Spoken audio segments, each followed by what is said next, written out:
agenda item is the minutes from the meeting of October 1st and October 4th. Let's take the October 1st minutes first. Any comments, corrections, or revisions?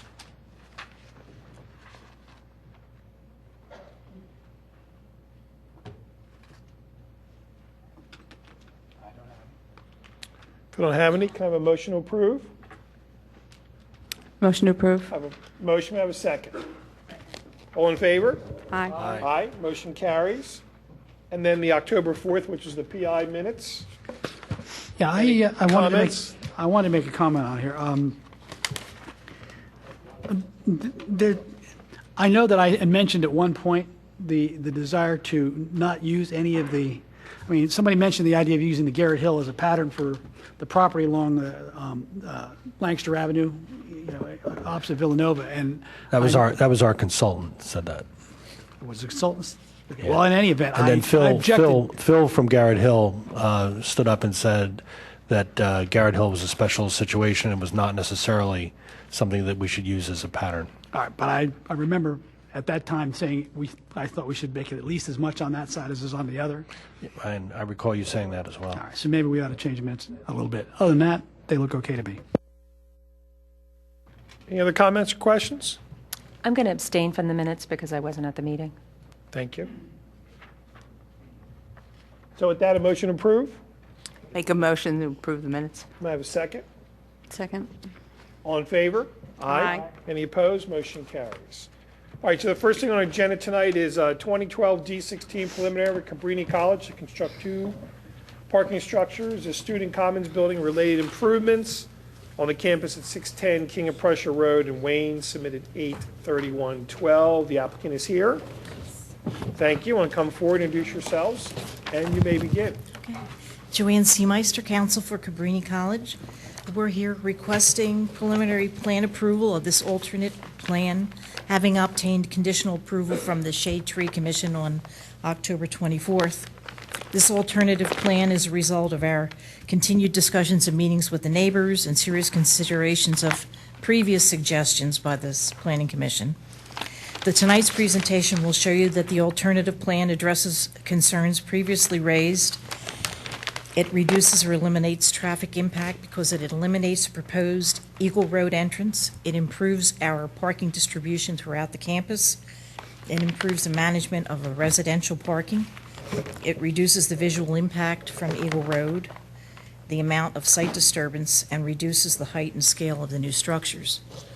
Because of the changed direction we were asked to take to design the parking arrangement to 2 structures, the college is proposing a total package for the North Campus improvements and interior road network improvements, as well as the south parking structure. Cabrini needed to assure itself that all of the North Campus improvements would be properly integrated.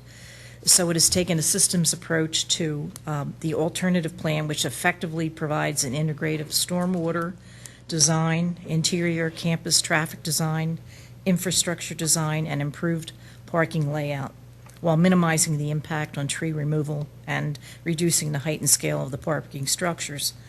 And they've undertaken this design of the alternative plan in the spirit of being a good neighbor at the cost and expense of tens of thousands of additional dollars. And we trust the revisions to the entire plan illustrate Cabrini's commitment to an integrated, well-designed, and successful project.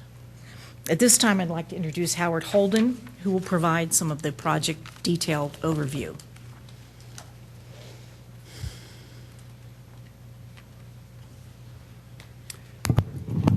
Hello all, I'm Howard Holden, Director of Facilities for Cabrini College. And I'll keep my comments brief because I know we all want to get home and listen to the last 20 messages on our answering machines. But no, Joanne has summed it up very well. We listened to you, we listened to our neighbors, and we went back and revised our plan. We came before you in August and presented you not with an approval, but with an acceptance of what that plan was. And we've met with the neighbors, we've met with the township staff, and we did go before the Shade Tree Commission last month rather than the month before that because there are a bunch of laxers. But we press forward, and the plan that is before you now was submitted in September, and we think that we have met the majority of the conditions for a preliminary approval.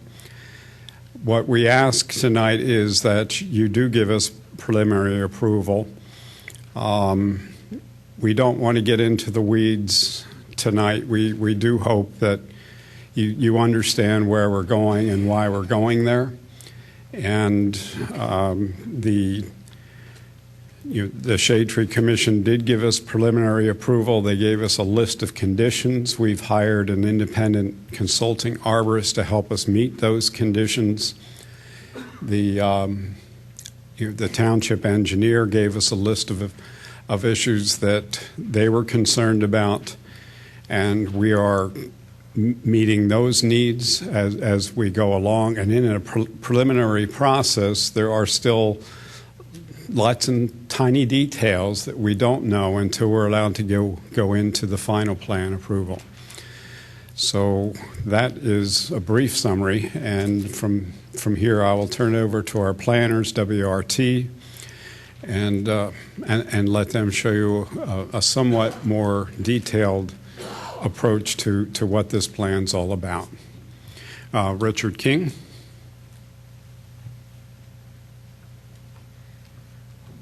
Good evening, everyone. I'm Richard King with Wallace, Roberts & Todd Architects and Planners. Thank you for taking the time again to meet with all of us. We know we've been before you a number of times, and hopefully we're all moving in a direction that is working for everybody. We're going to spend a few minutes tonight on several issues. First, just reviewing the alternative plan that we presented to you in August, just to get everyone's minds wrapped around what we're trying to do, and then walk you through what we've outlined as three specific areas in the land development submission. We've broken it down so that it's a little clearer. One, the south parking structure, which has obviously been the area that we've been focused on for quite a long time. We'll go through the north campus improvements, the area around the new parking structure that's proposed, as well as the campus center. And there's a small addition on the back of the Dixon Athletic Center. And we'll walk you through the road network improvements that are needed in order to facilitate the closing of several of the roads on the campus. That are also, all of that is included in the land development submission. Just to take a moment to review the campus with everyone. Eagle Road is across the bottom of the screen. King of Prussia Road across the right edge, and Upper Gulf across the top.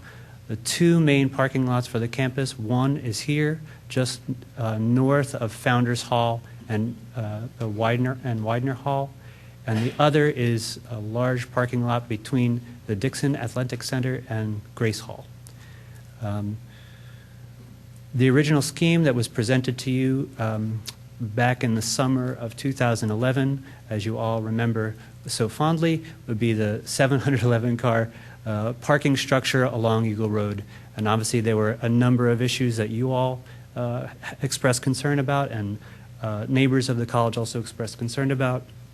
And so we took another look at that, as we mentioned previously, and developed a distributed parking strategy that reduced the size of the parking structure along the south edge to 300 cars, and introduced a new parking structure at the north end of the campus that's 373 cars.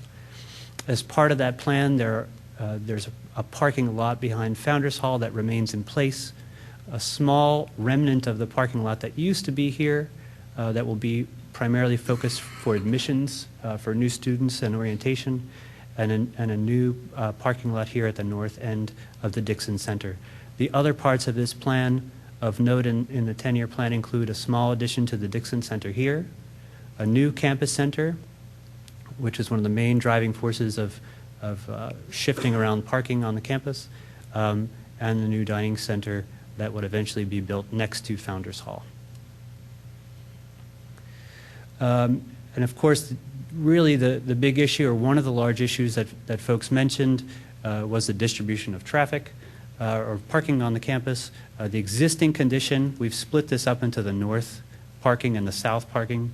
The current condition on campus, 63% of the parking is in the north end of the campus, and 37% is in the south end of the campus. And when we proposed our initial scheme, we had moved 77% to the south end and 23% to the north, and all of you expressed concern, and neighbors expressed concern about that would start to impact traffic in and around the school. And so in order to reconcile some of those issues, the new strategy comes closer to the original percentage, where we now have 58% on the north end of the campus and 42% on the south, which is much closer to the original, the current distribution. What we're going to walk through tonight, as I mentioned, is 3 separate areas. One, the south parking structure here, closer to Eagle Road. We'll walk through the north campus improvements in and around the new parking structure here, and we'll talk a little bit about some road network improvements that we're making to reroute a section of road that will be closed that is currently right next to Founders Hall, and a small turnaround that's proposed for when this road through the center of campus is removed or closed. The first one, the south parking structure. What you see on the drawing here, the top drawing is the existing condition plan showing the campus loop road at the south edge of the campus. You can see Eagle Road here at the bottom of the drawing. In the bottom drawing, you see this is the new south parking structure. There are 2 levels, 150 cars per level. It is set back 140 feet from the road. It's organized with ramps at each end to go down to the lower level, and then there's an entrance to the top level at each end as well. It's also built on the slope so that it will follow the contour and the slope of the road, so that it fits in more nicely with the setting. It doesn't seem like a big slab, so it will be sloped nicely to fit in a little bit better, we hope, and it will make up for a more effective structure, we think. Just looking back again at the view of those two, the original scheme at the bottom, which was the much larger structure, and the much smaller structure, so small it's sometimes a little hard to read, sitting up on the slope, which obviously has a much reduced height and scale. These are cross-sections cut through the 2 different schemes. The top one is a cross-section cut through the new proposed scheme, which you see the top level of parking is level with the current loop road location. The lower level is cut into the hill. So we've greatly diminished the height of the structure, and this was the previous structure's impact on the site. So we're not only reducing its height, we're also reducing the number of trees that are affected as well. To walk you through the North Campus improvements, we have 2 drawings up on the screen. The drawing on the left is the existing conditions. You can see the large parking lot here that exists between the Dixon Center and Grace Hall. And over here to the west is the existing athletic field. On the drawing to the right, the proposed condition, you can see this is the proposed parking structure and campus center, which are built on top of the existing parking lot.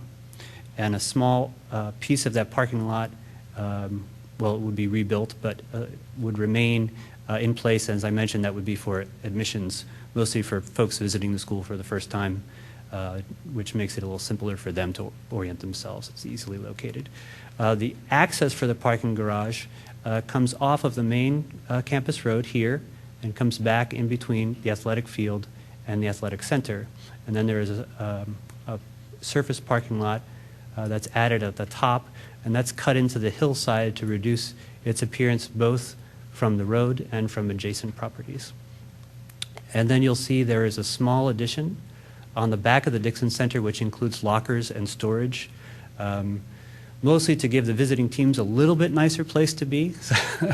Not too cushy because they're still competitive, but there's a significant need for some additional lockers and storage for the athletic facilities. This is a sketch that was generated in relationship to some of the comments that were made from the township engineer. One was related to the length of the campus center. We are committed to working through the length of it to either shorten it or break it into two separate buildings. We're still studying that building. Right now, it is a very general, slightly elaborated box. As we get into the details of that building, we'll be able to flush out whether we can make it a bridge or whether it has to be a shorter structure, or whether we would need to seek a variance for that.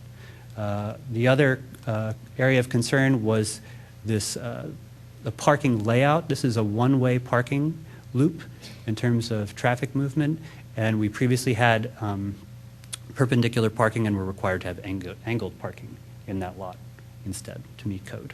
So this sketch shows the angled parking.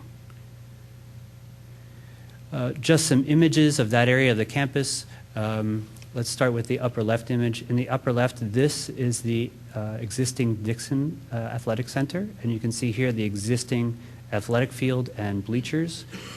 Here you see the addition to the Dixon Center, the locker and storage addition. You see here is the new campus center, and here the new proposed parking structure. In the upper right is an image looking at the new parking structure from the far side of the field. On the lower left, you can see this is an image of the parking structure if you're standing over here by the entrance to the Dixon Center. And the image on the lower right is a view of the new campus center, also standing near the entrance to the Dixon Center, looking back toward the rest of the campus, so you can see historic Grace Hall off in the distance. The next area of the plan we wanted to talk about are the two road network improvements that are really necessitated by closing this section of roadway between what is a split near Woodcrest and near where the new dining center would be, and the other end of the road. We have since moved this turnaround from this position down to here, which you'll see in the next slide.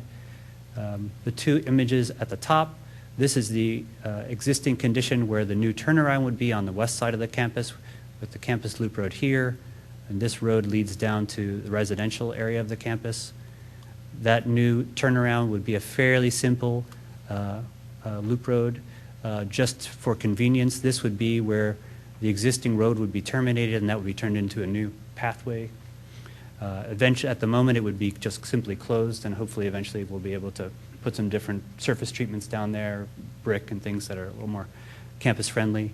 The other place where we're doing some road improvements, here you'll see this is the edge of Founders Hall, and this is the road coming north from the residential area of the campus.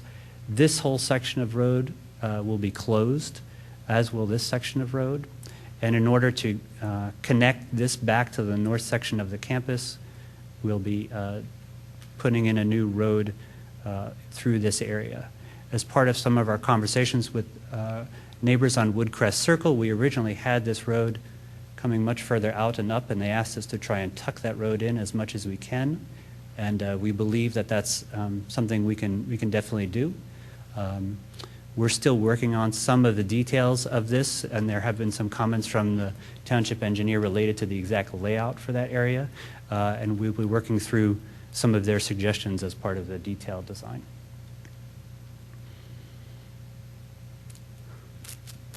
Those are the different pieces of the proposal that we have. I think, Joanne, you had some closing remarks, unless there were any initial questions from what I've shown. Just one question. The plan would be to do all this at once. Is there a phasing plan to this, or if you were to receive approvals, do all this construction at the same time? What was your thoughts there? I think Howard is maybe the best person to answer that question. Howard?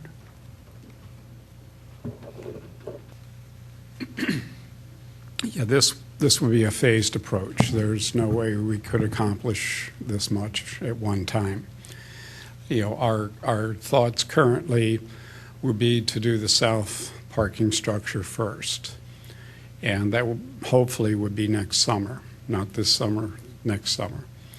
The next phase would be the north parking structure, such that we could eliminate all of the Dixon parking lot in order to build the campus center or the student center.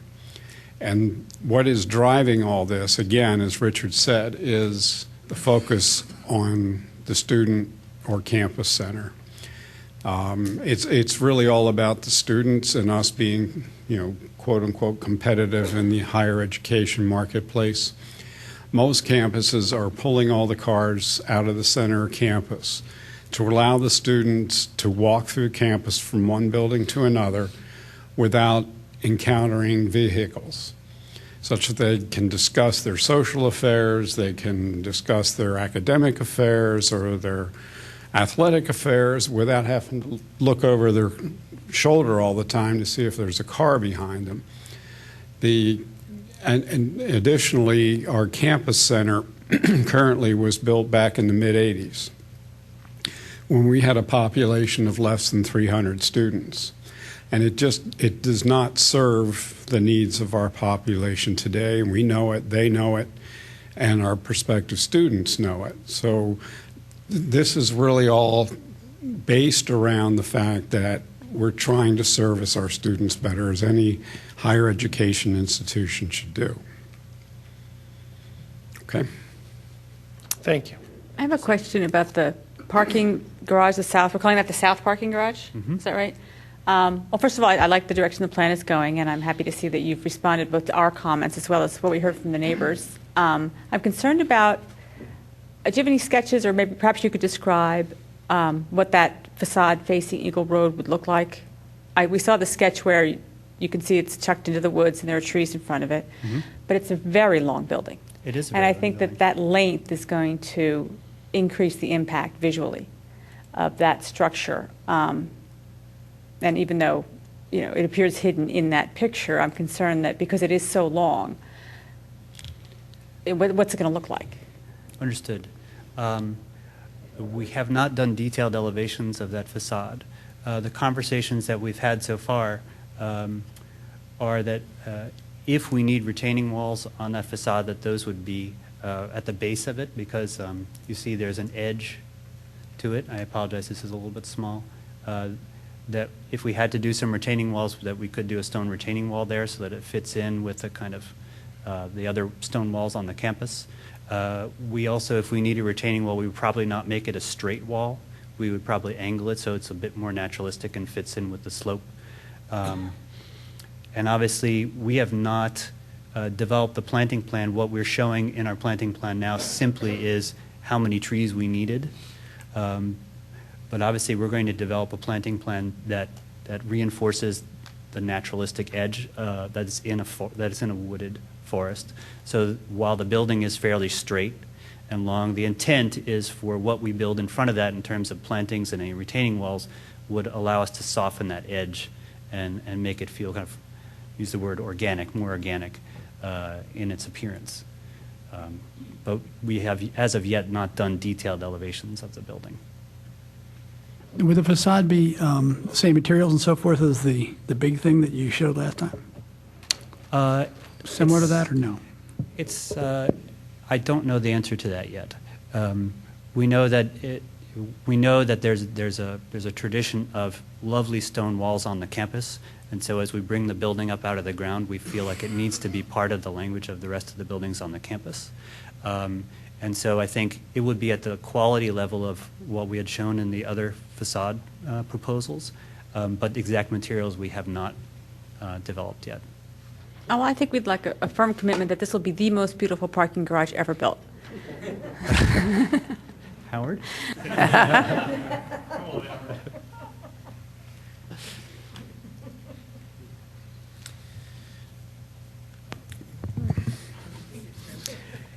Well, yes, I'll do, Howard. Yeah. I can't guarantee it'll be the most beautiful parking structure, not garage, that we've ever built. What my goal is to take this whole border of the campus, much in the same way that James Paul did, John Dorrance did, They built a marvelous estate, and they planted it out very luxuriously with significant trees and with rhododendrons and things that actually made the estate feel as though it is the retreat that it still is today.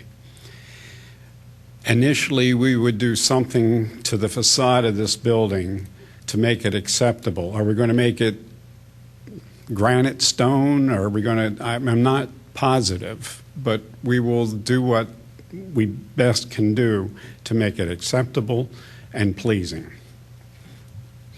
Would you be able to go to the elevation? You had a slide showing the elevation. Sure. The cut into the Oh, hillside. the section 3? Sure, Yes. absolutely. Yeah.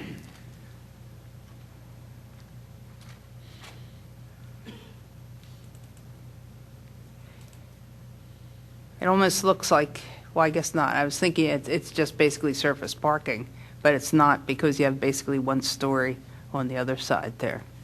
I think one of the challenges, and when we were discussing, we've discussed, because we were getting a little bit further on this building, how do we make a building that big good? And I think one of the key issues that are conclusions that we came to was not to treat it like a building, but to treat it like a landscape. Because if we treat it like a building, like a box, it will be a box. But if we start to treat it with plantings and retaining walls and trellis, we can start to make it feel like it's part of a landscape. And I think if we follow that kind of logic, it would sort of defeat the thing about parking garages that we all detest. And I've yet to find an architect that likes parking garages, even though we design them all the time. But it's because they're very rigid. What we can do with them is limited, and plus, most of the time, people are trying to spend as little as they can on a parking structure. What we have understood as architects working with Cabrini is that's not the intent. The intent is to make a building that is up to the standard of the rest of the buildings on this campus, and up to the landscape on this campus, which is even a taller challenge. So hopefully that idea of the building as part of this landscape will be successful, which we believe it will. What is the elevation of that? Is it 20 feet, 15 feet? That wall, where it comes out of the ground? It varies actually quite a bit because the slope across the front edge moves around. At some points, it's about 12 feet high, and others it's about 18 feet high. Okay. All right. Thank you. I didn't know what the rest of the presentation was, if it's more informational or just closure. Because I had some questions, but I didn't know if perhaps you'll answer them. Joanne, did you want to finish? If any questions, we'd take them out, because at this point, we're ready to ask you to approve the plan, so whatever questions you have. Okay, so then yours is more closure to your conversation. Right. Okay, so my questions maybe are more for you Okay. and for staff. When we saw this in sketch plan, the original application was just for a parking structure on the south side of the campus. And there was talk and concern, or there was talk and discussion about the parking requirements on campus and the fact that it was non-conforming. Now the submission is a preliminary plan submission that includes development. And so I think one of the conversations we need to have is about the parking requirements for the new uses that are proposed. Because I'm not sure that the calculations that are in here, in some of the presentation material, which I don't even completely follow the presentation material about the parking, but it's not clear to me as to whether or not that includes the proposed uses that and improvements, such as the new campus center and the new dining center. And I understand that they're being staged, but if they're part of the application, then we need to have parking uses. And even in the time since you submitted sketch plan for just a parking structure, we've actually changed our parking ordinances requirements. And so I'm not sure if this application falls under the old ordinance or the new ordinance, and I need clarification from staff on that. Can I just add to that comment as well? Because I'm a little unclear on exactly what it is we're being requested to preliminarily approve. Is it the full build-out, the full plan, in which case we need to go into all those details, or is it just the two parking structures for the existing things without the new buildings, in which case we don't have to go into that level of detail? Good evening, Rob Lambert, here for the applicant. Just to clarify, we actually have two applications right now. The first application that you saw with the 711-car parking structure is still pending. We've given the township an extension on that application. So this is an entirely new application. This application has everything what we presented tonight, the two parking structures, the change in the driveways, the additional parking to the north of Dixon Center, the Dixon Center addition, and then the Student Center. They're all included in that. What we've done is looked at, since we are looking at major improvements to parking and parking structures, we had to look at the parking from our long-range plan, our institutional long-range plan, or our 10-year plan. And so we've included in our parking analysis all of the buildings in that 10-year plan because we want to look forward. We don't want to build a parking structure for 200 cars and find out that we should have made it for 240 cars. So we really had to look at that. We've reviewed that parking analysis with your zoning officer. We reviewed that parking analysis with your previous zoning officer. I believe I saw in a memo, and I don't want to put words in his mouth and see he was here, but I believe Kevin had reviewed that parking analysis. I did review that. That was something that Matt Bauman had previously reviewed, and then Rob and I had sat down and gone over that, and I had agreed with the assumptions that were made at that point in time.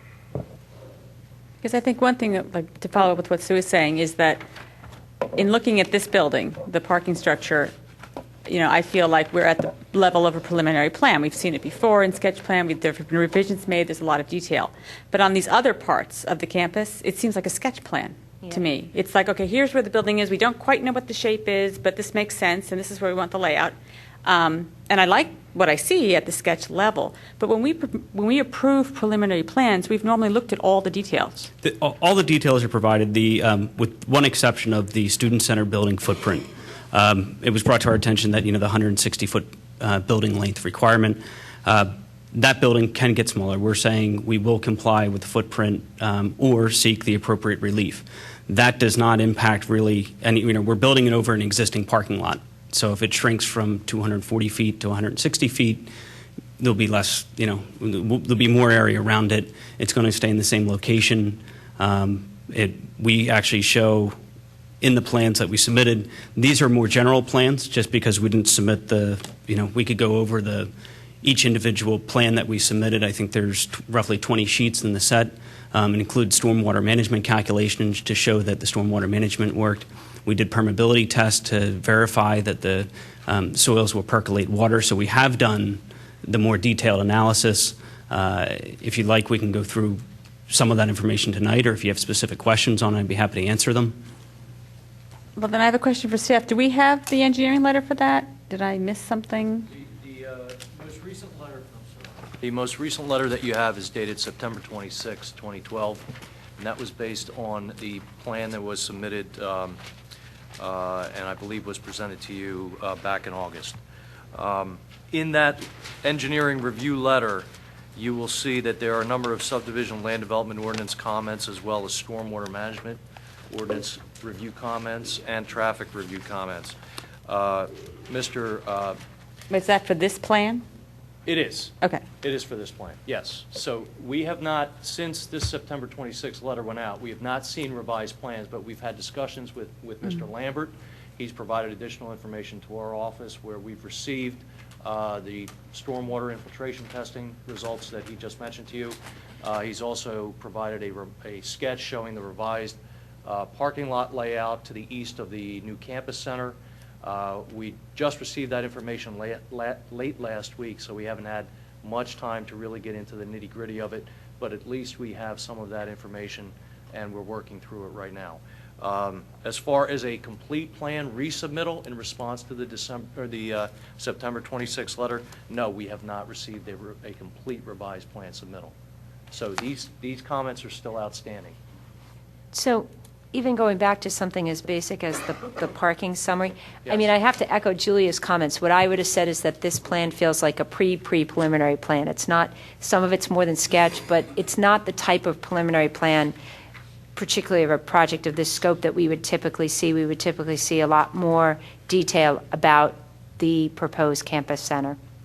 But even this parking summary that was given to us last month, I don't even quite understand it, because at the top of the page it says the total existing parking spaces is 952. You have 1,862 required, so you have an existing nonconformity of 910. But then, with the A2 scheme, which I think is the alternative too, all of a sudden their required parking goes down to 1,072, and they have provided it all. So to read this chart, it would make it seem as though they all of a sudden have met all of their parking requirements, and they're no longer non-conforming. And I don't understand how we got from 1,862 required to 1,072 of required parking when I know that they're adding buildings. So if nothing else, maybe we could have a brief overview of the parking requirements that are here. Sure, I'd be happy to. On sheet 3 of 20 that we submitted, there's an additional parking summary there, and I believe it's actually an excerpt from I'm not sure which study you're referring to, but it was an excerpt from one of the studies. Yeah, the page, it's part of the institutional development plan from August 31st. It was submitted with the plan last no, month. I believe the... Page 3. Yeah, I believe the area that I'm referring to is the same. That we go through the existing parking, total existing required spaces. We have a whole large parking study that we went through and actually did an analysis of every building, basically every square foot of every building, and plugged it into the township formulas to come up with how many parking spaces are required. And so that's where we came up with the 1,862 spaces required. What the proposed land development summary for existing, it goes through the existing parking spaces that are on campus, which total 952. Required, on the bottom you have the Dixon addition, which was the athletic center addition, will require 7 spaces. The campus center will require 123 spaces. The future dining center will actually have a reduction of 42 spaces, and that sounds funny, but it's because of the way spaces will be utilized and changed around in the existing buildings that we actually come up with a negative. There's a much longer explanation to that if you'd like to go into that, but I'll go over the summary first. And then the future Widener Grace Hall renovation, again, that was looking out long range, what is going to be done long range, so we make sure we comply. So the total required in the future is going to be 1,982 parking spaces. 1,982 on this chart. Yeah, required total 1982. Okay, I'm working off of the sheet. Oh, okay. Yeah, if you look at sheet 3, that way we'll look at the same information. So then the next column is the removed. So it contemplates what parking spaces. We've tried to break it up to explain it a little bit because it does get complicated. The next column was removed. We go down through, and we're going to remove 667 parking spaces. And they're not permanently removed. It's an accounting practice here of figuring out when we're building the south parking structure along, for instance, along the south loop, we're going to remove 86 parking spaces when that gets built. So it's not going to be a net of 300 spaces there. We're actually going to have, the net's going to be a lot less because we're going to lose the 86 parking spaces. The next column is added, and that would be the Dixon lot that we referred to north of the Dixon Center is 119 spaces. The north parking structure was 360, and the south parking structure was 308 for 787 parking spaces. And then we had existing to remain. We have those columns. So then we subtotal that 1,072 parking spaces will be provided when we're all said and done. Leaves you with a non-conforming of 910. Correct. And Same as you have now. Right. We have an existing nonconformity that we're maintaining. Exactly.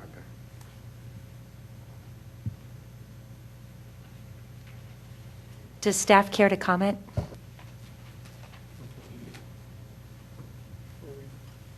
The applicant is entitled to the nonconformity as long as they're not increasing the nonconformity. They are entitled to maintain it. That was something that was agreed upon in the initial submission that Matt Bauman had agreed with, and then Rob and I had looked over that and agreed with the methodology of the numbers and where they were coming from a calculation standpoint. Correct. So these calculations, which then got back to my submission comment at the beginning, our parking requirements changed. We changed our ordinance a few months ago. So are all these calculations based on the new ordinance, or is this not impacted by the new parking ordinance? That was not impacted by the new parking. You're talking about the undefined parking Yes. Yes, we went through an analysis specifically breaking out those assembly areas, the retail areas, the office areas. I don't believe we had any with the undefined use, all of their uses.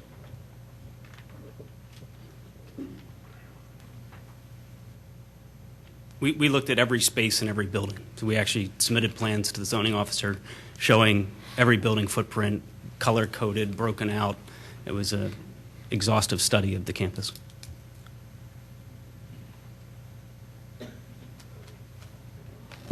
How many students do you have? 1,500.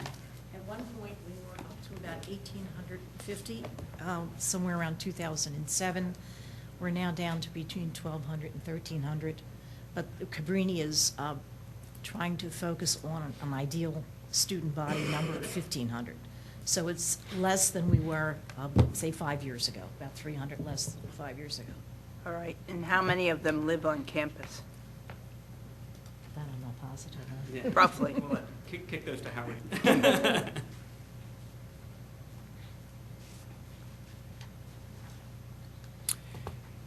Yeah, currently we have about 900 students on campus.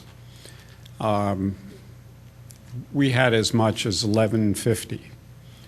And we internally realized that we were stretching our resources. We were stretching our classroom size. We were stretching our dining services side.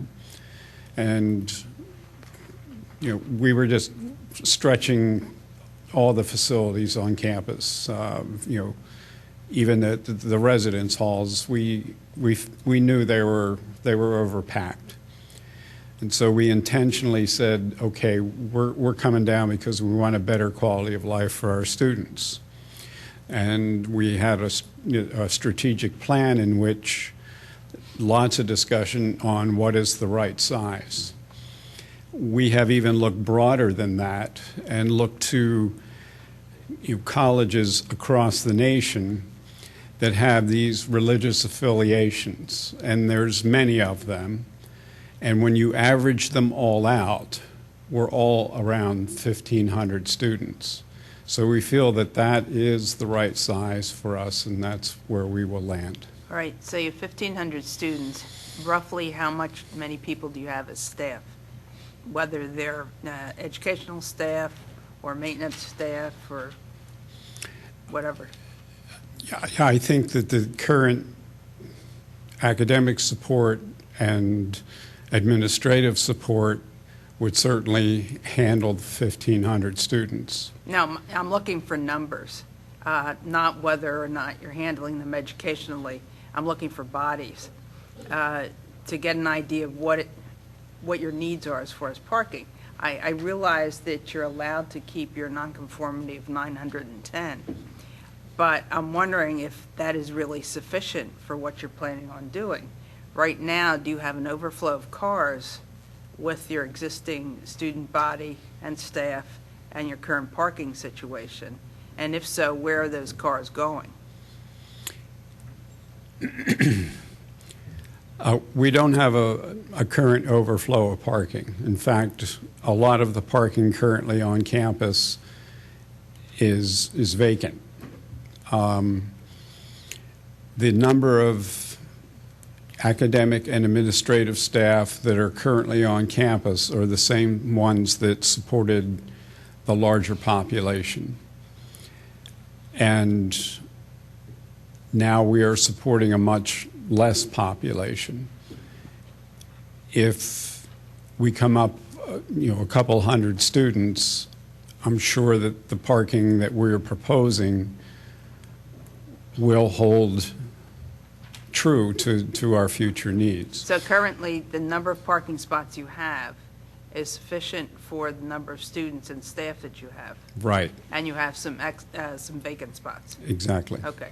I have Then, even though you may be short 910 on paper, you really don't have 910 cars looking in the neighborhood for someplace to park? No, we have Okay. never had that problem. All right. Thank you. Are you managing your parking utilization by restricting freshmen and sophomores from having cars on campus if they're residents? We restrict the freshmen. The freshmen are not permitted to have cars on campus unless there is an extreme need. There are some students that, for example,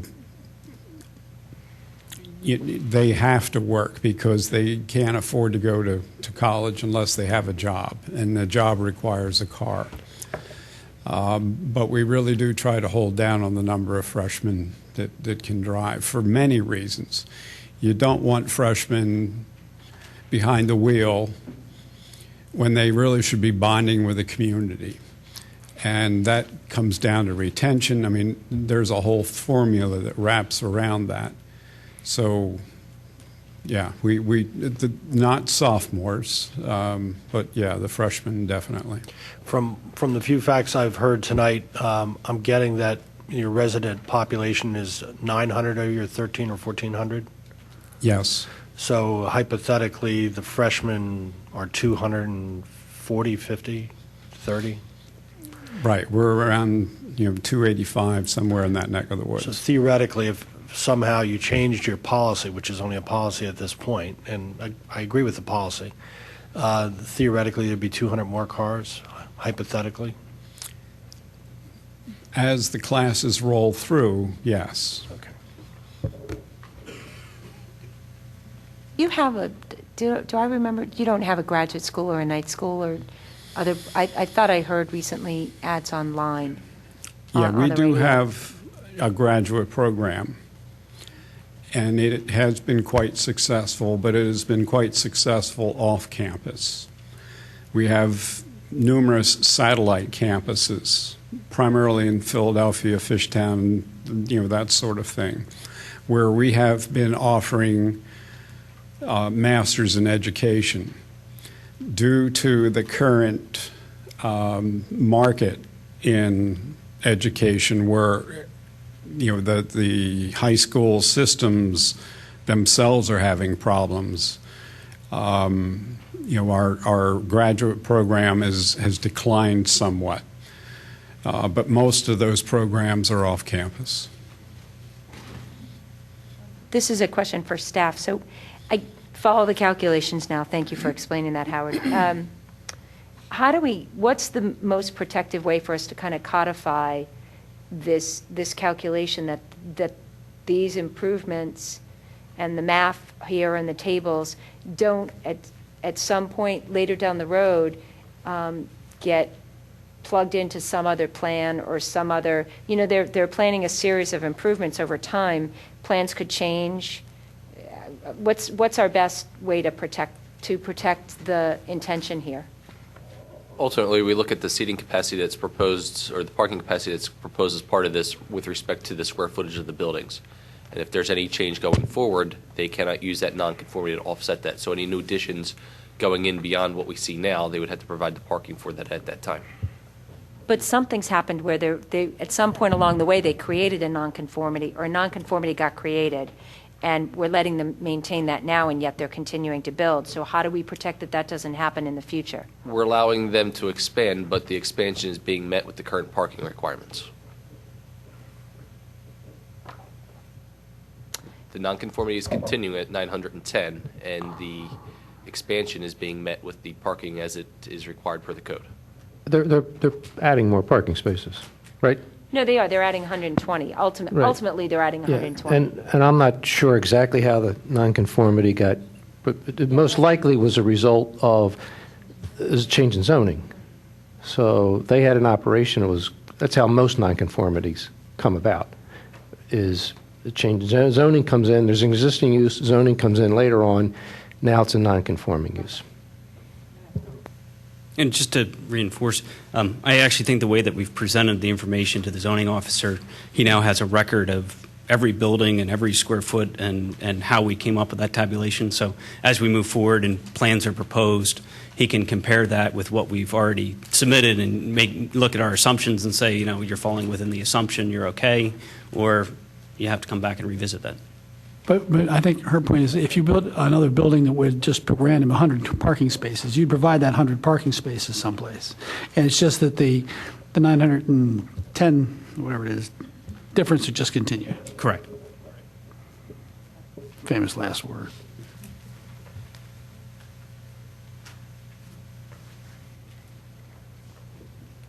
So I guess the next step is to go through the letter. I don't know if you want to address the major points there. The October 26 memorandum from Mr. Sartor related to the letter. Well, we have an October letter also, don't we?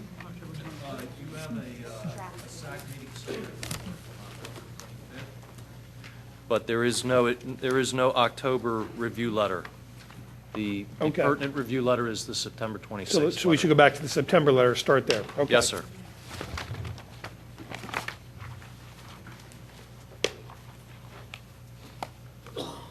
So, John, that may be best for you, just to hit the points that were still open and issues at this stage. Is that Sure. the easiest way to do it? Sure, I'd be glad to. Thank you, John. Sure. If we go to to page 3 at the top, item number 2 has to do with the issue that was discussed earlier regarding the length of the proposed campus center building. And on the original plan submission, it shows that to be about 205 feet. As you heard earlier, the applicant is still evaluating whether they can break that structure up into 2 separate buildings or shrink it down to comply. And depending on how that process goes for them, they may or may not need to obtain zoning relief.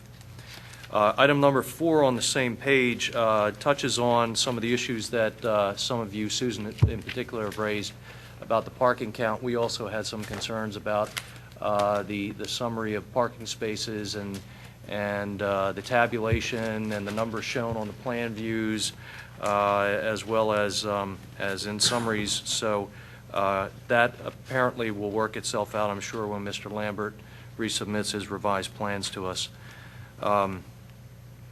On page 4... Hang on, John. Yes. On 2, when we talked about the length of the campus center building, Yes. we don't mention the length of the parking structure. Is that because that's not regulated in that zoning code? No. Okay. And is that, to the applicant, still an open issue, or are you willing to? No, I will make the general statement that we will comply with all applicable zoning requirements, and if we need to seek relief, we will do so. Okay.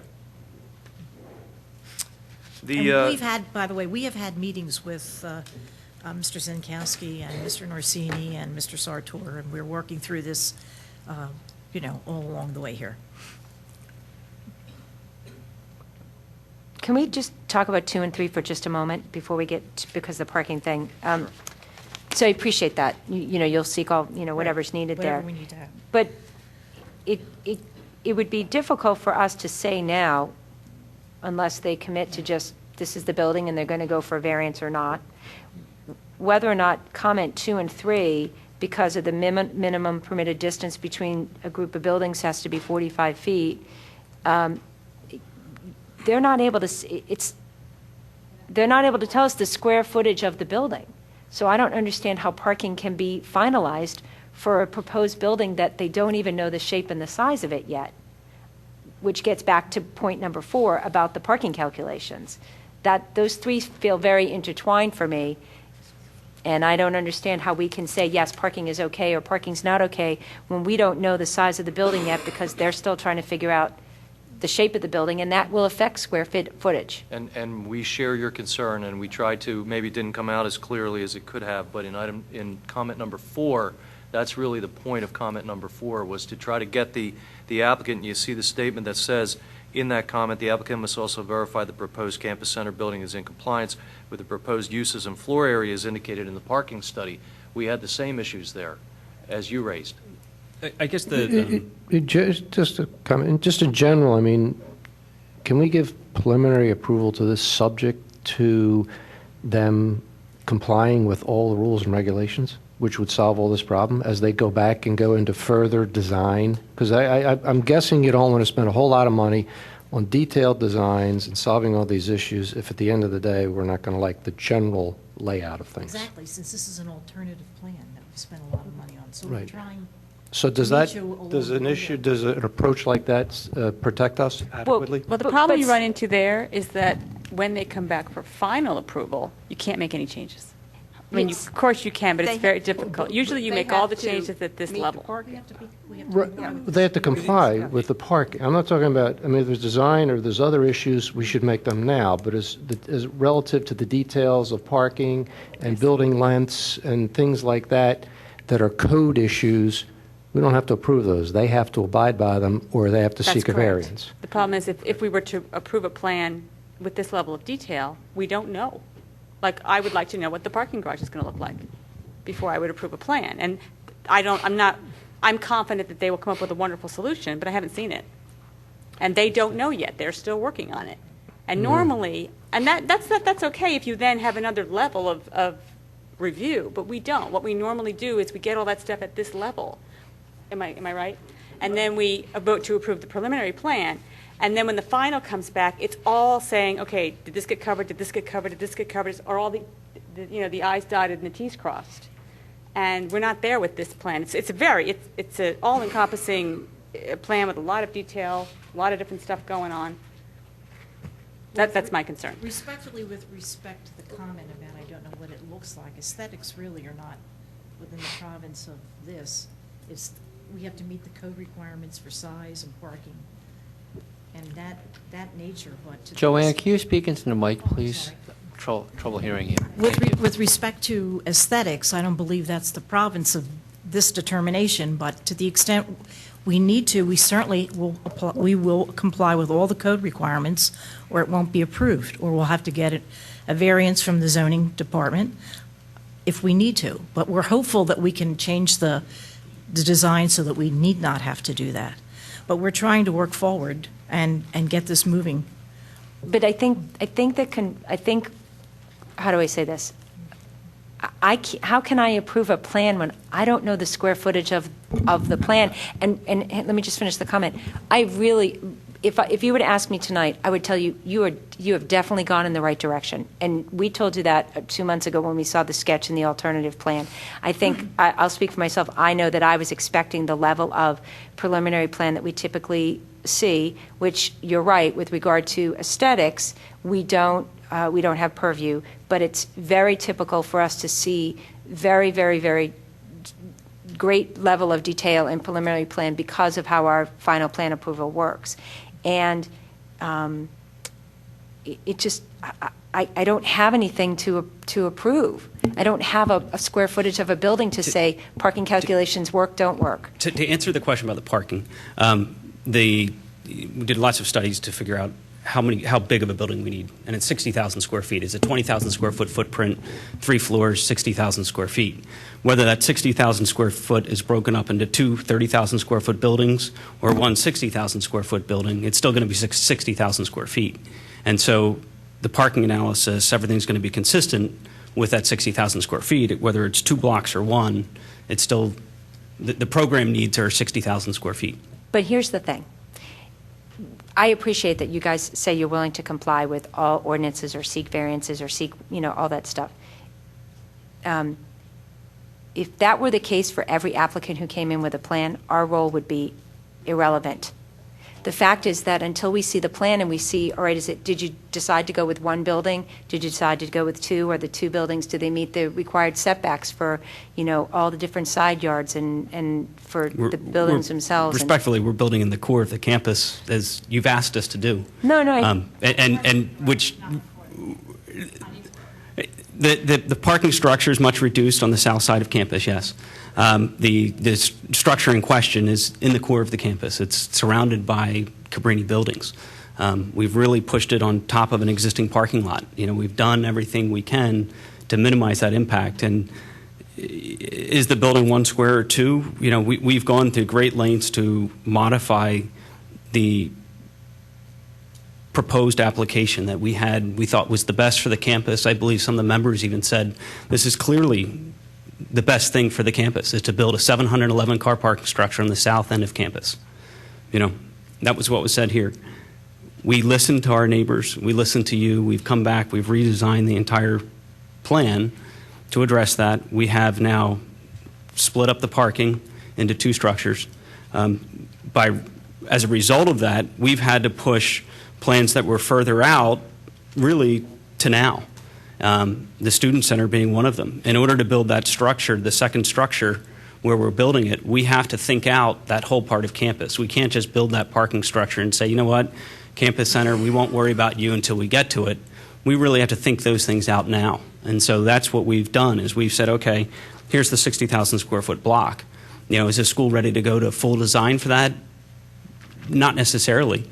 We'd like to move that plan forward enough that we can go ahead and start building the parking structures. As Howard mentioned earlier, this is 2014, 2015, 2016. You're looking out several years for this plan, and that's all driven because we changed the plan from the original 711 car parking structure. We could have done it very independently and built that structure on the south side of campus, built 711 cars, and not worried about anything else.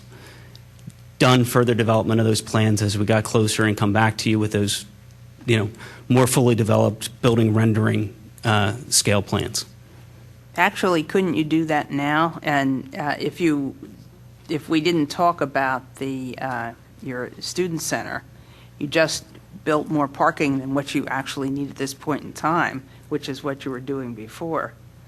And then we'll talk about the student center later, but in your mind that that's where you want it. Due to everything that we need to do up in that area and how close it is, even though we have 100+ acres, we're trying to limit our footprint and really stick to the areas that have been disturbed. And so where that student center building is proposed, it's really in the center of everything. We have to look at utilities for it. This first, when we build the parking structure, we will probably run utilities for the student center. We will most likely build the stormwater management for the student center. We're going to do probably a lot of the prep grading for the student center. So we have to do a lot of those things, and what we're asking you tonight is to give us that nod of approval for the school to invest a significant amount of money to move all those plans forward confidently and be able to get to that final design so we can get those, tenth of a foot spot elevations and get down to the minutia of everything related to the building. I don't have a problem with the student building where it is, whether it's a single building or 2 buildings, with the knowledge that they will abide by the code. If the building becomes larger, they need to add some parking somewhere. Or they build the building to a size that fits the parking that they have. At this point in time, I don't have a problem saying that spot's okay for that. I'm all right with it. Come back with the final design. We would never let other institutions come up with a pre-plan that is this preliminary and this, we're just going to abide by code and pass it. Normally we would never do that with another institution. Normally we have full grading plans at this Exactly. point. We have full grading plans. We have the stormwater management plan in the preliminary plan. This is included in the plan set that you have. And there's 20 sheets that you have. The stormwater management plan is included. There's a stormwater book. I'm not sure if you all received a copy of it. It's probably 250 pages long. It'll put you to sleep if you try to read it. But we have all of that information in the plan sets in the application that you have. We have a detailed grading plan. Do we have every spot elevation on the entire plan figured out to construction document quality? No, we do not. But you don't usually see construction document quality at preliminary plan. How does the staff feel about this? Are you comfortable with moving forward with what they have here? Oh, Kevin's out of the room. You were going to sneak away? Why don't we continue with the letter that we were working on? Let's keep going down and then we John's can get side. I think back there's to going to be what some we other need. things that'll come up that'll help bring this to light. Okay. Well, you could just speak up anytime. Sorry, I keep forgetting to do that. Thank you. All right. And I won't go through every single point, but I would like to just hit the highlights for you, if that's okay. If you go to page 4, item number 3 on page 4 has to do with the proposed parking lot on the east side of the campus center building. Mr. Lambert stated earlier that he's revised that plan. I told you that I'd received the revised plan from him late last week, which we've looked at. So we're still in the process of working through that. There may be some other tweaks to that parking lot layout based on what Mr. Lambert sent to us late last week, because we still have some concerns about curb radii and drive aisle width and so forth. So there may be some additional tweaks, or the applicant may need to come before you and look for a waiver recommendation. Same has to do with number 4, which again refers to this parking lot as well as the other parking lot, and the fact that the parking lots with less than 30 spaces shall not have a grade exceeding 5%. Parking lots with more than 30 spaces shall not have a grade exceeding 3%, and the plans need to be revised accordingly for those lots. So again, without having seen revised plans, don't know if the revised plans will comply. With regard to the stormwater management, you heard Mr. Lambert say that he has provided stormwater plans. That is correct. There are grading plans in the plan set that you have. They are not to the level of detail, and I would agree with Mr. Lambert that not to the level of detail that we would consider to be final plan or construction document quality, but there's enough grading there that we were able to evaluate the grading in terms of overland flow and in terms of how the stormwater was collected and being conveyed into the underground infiltration facilities. The missing piece at the time that this plan, the original plan set was submitted, was that no infiltration testing had been done. So it was unclear as to whether the stormwater management was actually going to work the way it was shown in the report. That testing has now been completed. The results were provided to us late last week. As I mentioned to you earlier, we're still going through those. Our inspector was on site during the actual infiltration testing procedure when it was done and witnessed the infiltration testing.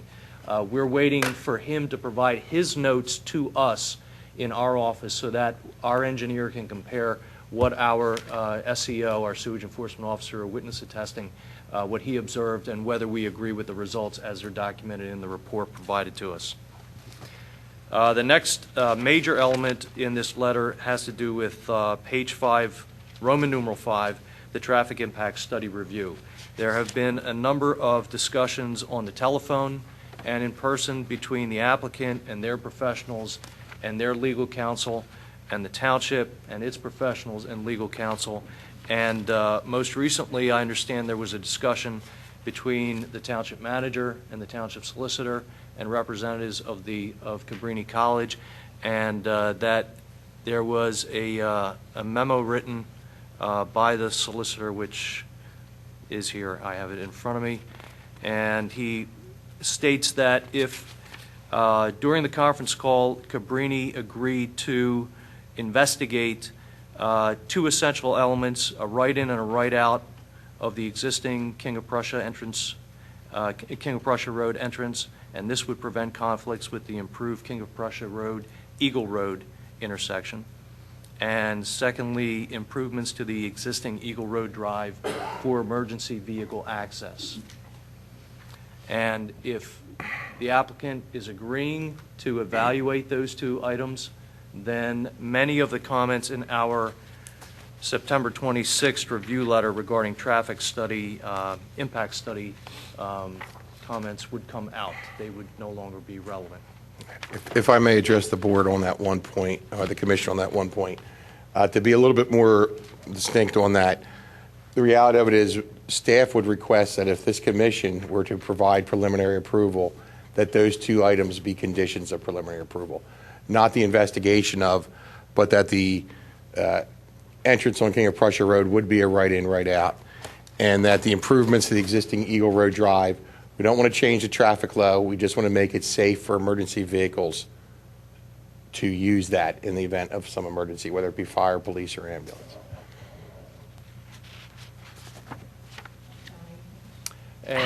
So how would they come in if they're traveling north on King of Prussia Road?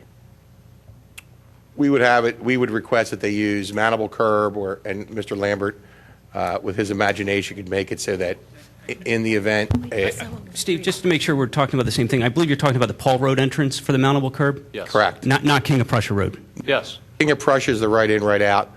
The Paul Road entrance is where we would just want to make sure that emergency vehicles can access. And I believe, maybe I missed something, but I thought we left the King of Prussia Road discussion off, that we would evaluated and continue to work with the improvements on that Eastern's working with for King of Prussia and Eagle Road, and that we're going to be evaluating that entrance. I don't think that we've said that right in, right out there, because I agree with Susan that where are people going to come into the campus coming south? No, that was my question, is that with the right in and right out at King of Prussia Road, what would be your intention, Steve, of people traveling north on King of Prussia Road? How would they enter the campus? Well, in leaving the campus, we would expect Cabrini to have wayfaring signs to direct their motorists to the Upper Gulf Road entrance. And that's how we would also expect them to come in at that point if they can't make the right in. Susan, the other thing is the right in, right out is all part of the reconstruction of that entire intersection. Part of that reconstruction is to put a dedicated left turn lane going north on King of Prussia onto Eagle. So people would take that dedicated left turn lane instead of holding up traffic waiting to make a left off of King of Prussia onto Eagle, and then use the Eagle entrance, which is also, I believe, right in, right out, and get onto campus that way. Or they could continue north, take a left onto Old Gulf, and enter into the main entrance at the north end of the campus. I thought that they weren't going to have the entrance on Eagle. No, they eliminated the new entrance on Eagle, but they currently have an existing entrance on Eagle that they're keeping. That's the Paul. You mean the one at Paul Road? That's the emergency Yes. road exit. That's the emergency road. I'm talking That's about right. regular people coming off of the Blue Route, coming No. up King of Prussia Road. Can you put that plan up? Can somebody put that plan up on the board so we can all look at it? As part of the first submission, when they were proposing the new entrance on the Eagle Road, they were going to keep the old entrance as an emergency entrance only. But I believe at this time it is not an emergency entrance only, it is an entrance for everyone. And that, under the new plan, that is what they're proposing now. The Paul Road entrance would remain open to all public. What the emergency services of the township is concerned is it is a right in and right out. And so emergency services going east on Eagle, they want to be able to make a left turn into that entrance. So they have requested that Cabrini put in mountable curbs at that entrance so they can make a left turn to get into that entrance. But right now that entrance is right in, right out. It is available to everyone. And if the intersection at Eagle and King of Prussia is improved with a dedicated left turn lane, it actually would make more sense for people to make a left turn out onto Eagle through that dedicated lane instead of holding up traffic and waiting for a space to make a left turn into that King of Prussia entrance.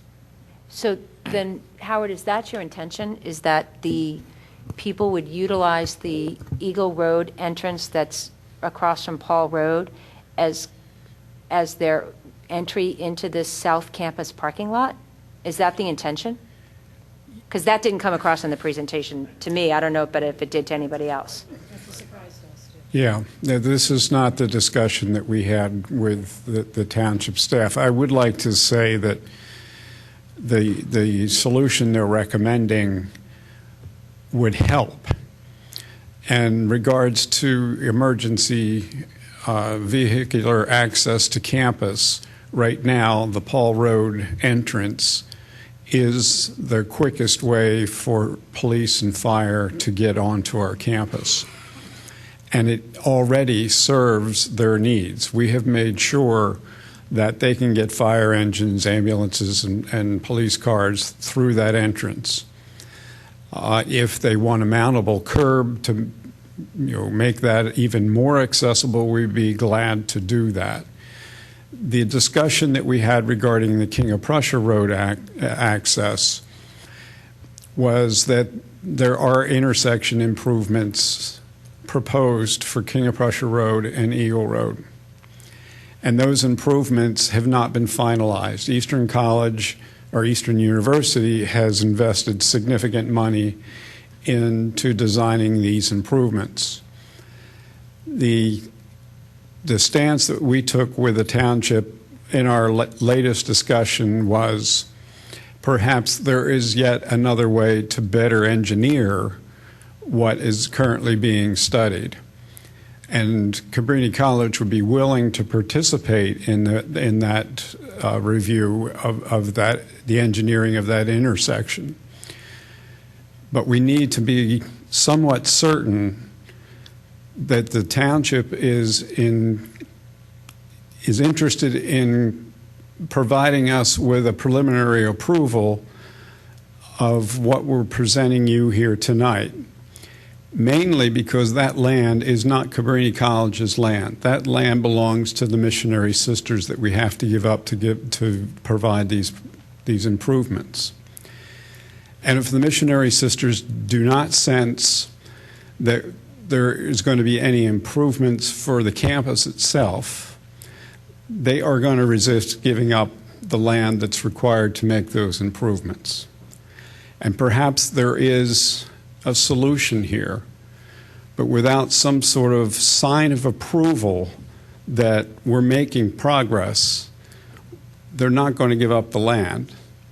Howard, can you show us up on the plan? Why don't somebody had that laser light, the land that we're talking about, so we all understand? Okay, right down here, the improvements are going to require that Eastern and we give up a significant amount of land along Eastern Road, Eagle Road and King of Prussia Road. Eastern is already committed to that. We have gone before the sisters and said, okay, there is this issue on the table, and they want your land. And they've come back and said, we will consider that. They have given us an informal, okay, you can go forward. They have not given us a formal approval. And unless we get over this hurdle of whether we can go forward with what we're proposing or not, they're not going to go forward with approving that, letting that land go. And we had this conversation with the township staff, and I said, this really is a chicken or egg issue. And, the township wants us to make a commitment to the intersection. And we can't make that commitment unless we know there's some understanding as to what we're trying to do and whether or not we can continue to move forward. Now, unfortunately, when we had that meeting, we had it with Mr. Rice and with Mr. Zenkowski, neither of whom are here this evening. But the discussion clearly was, the letter spoke of a right-in, right-out in King of Prussia Road, and we agreed that we would study the entrance in and out of King of Prussia Road in conjunction with the intersection improvement, because there's arguably another traffic turn lane there that may or may not impact our in and out on King of Prussia Road. But right now to say to us, you can only do right in, right out, when we don't even understand what the intersection improvement is going to be, is totally premature. We did not agree to it, and I do not have a copy of the letter that someone is reading from. Mr. Nelson? Somebody had...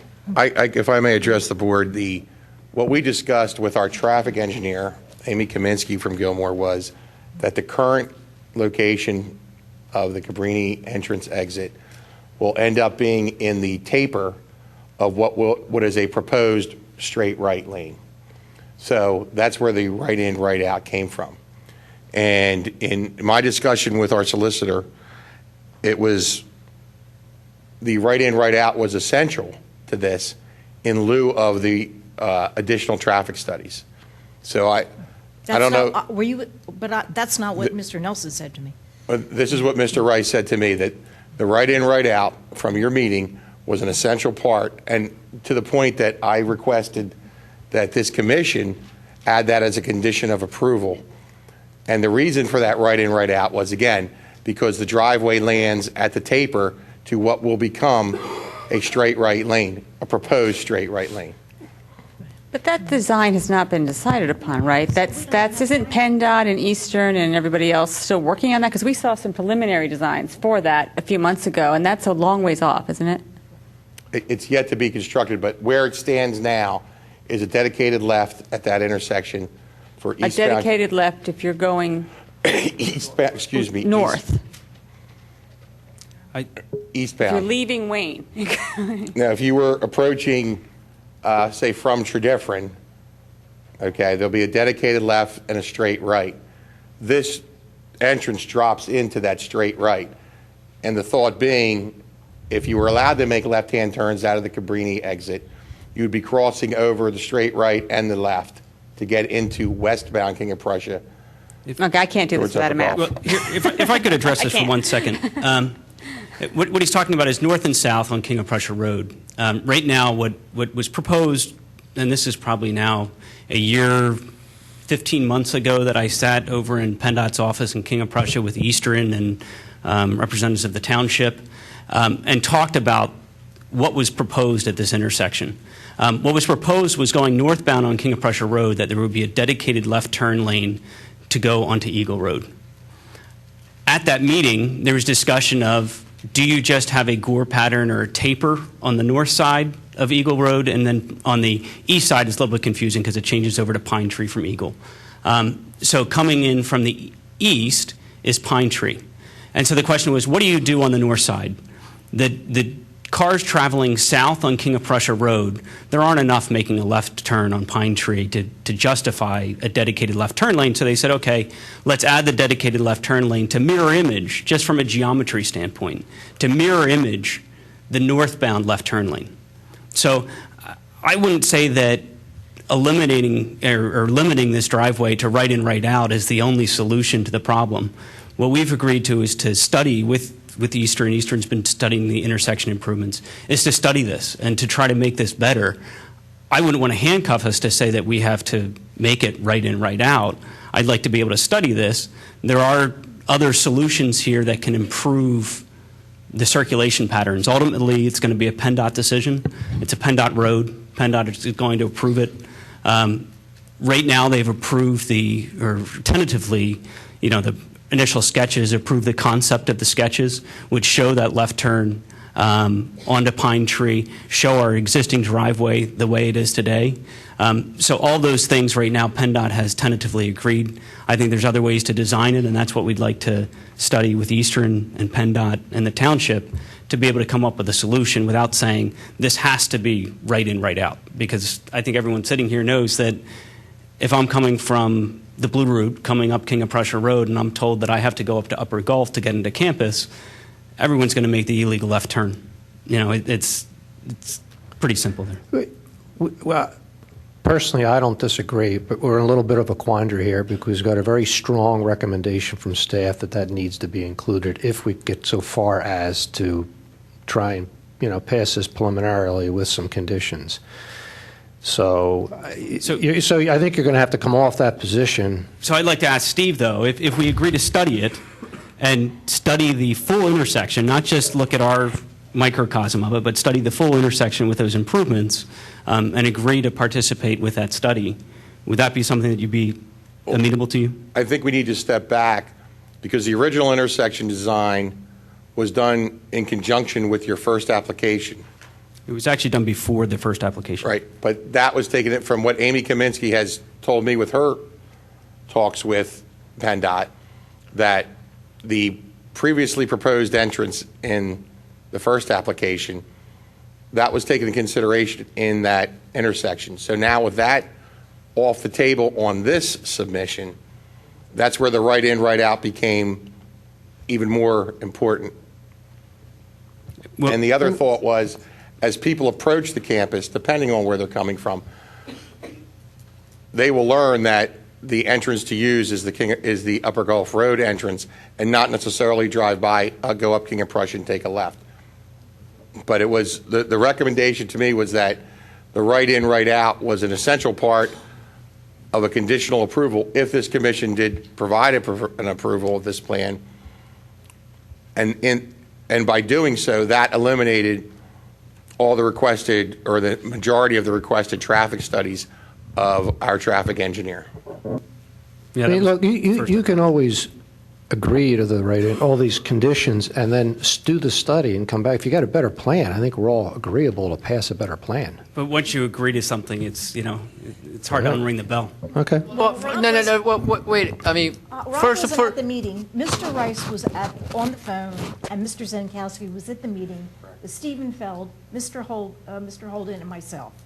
The discussion and the way we left it was... Could you talk to the microphone, please, Joanne? Oh, I'm sorry. Thank you. The discussion was that we would study right in, right out, in conjunction with the intersection improvement, in conjunction with what road, what amount of land we would or wouldn't dedicate or agreed to give up, and at the time that, in a composite fashion.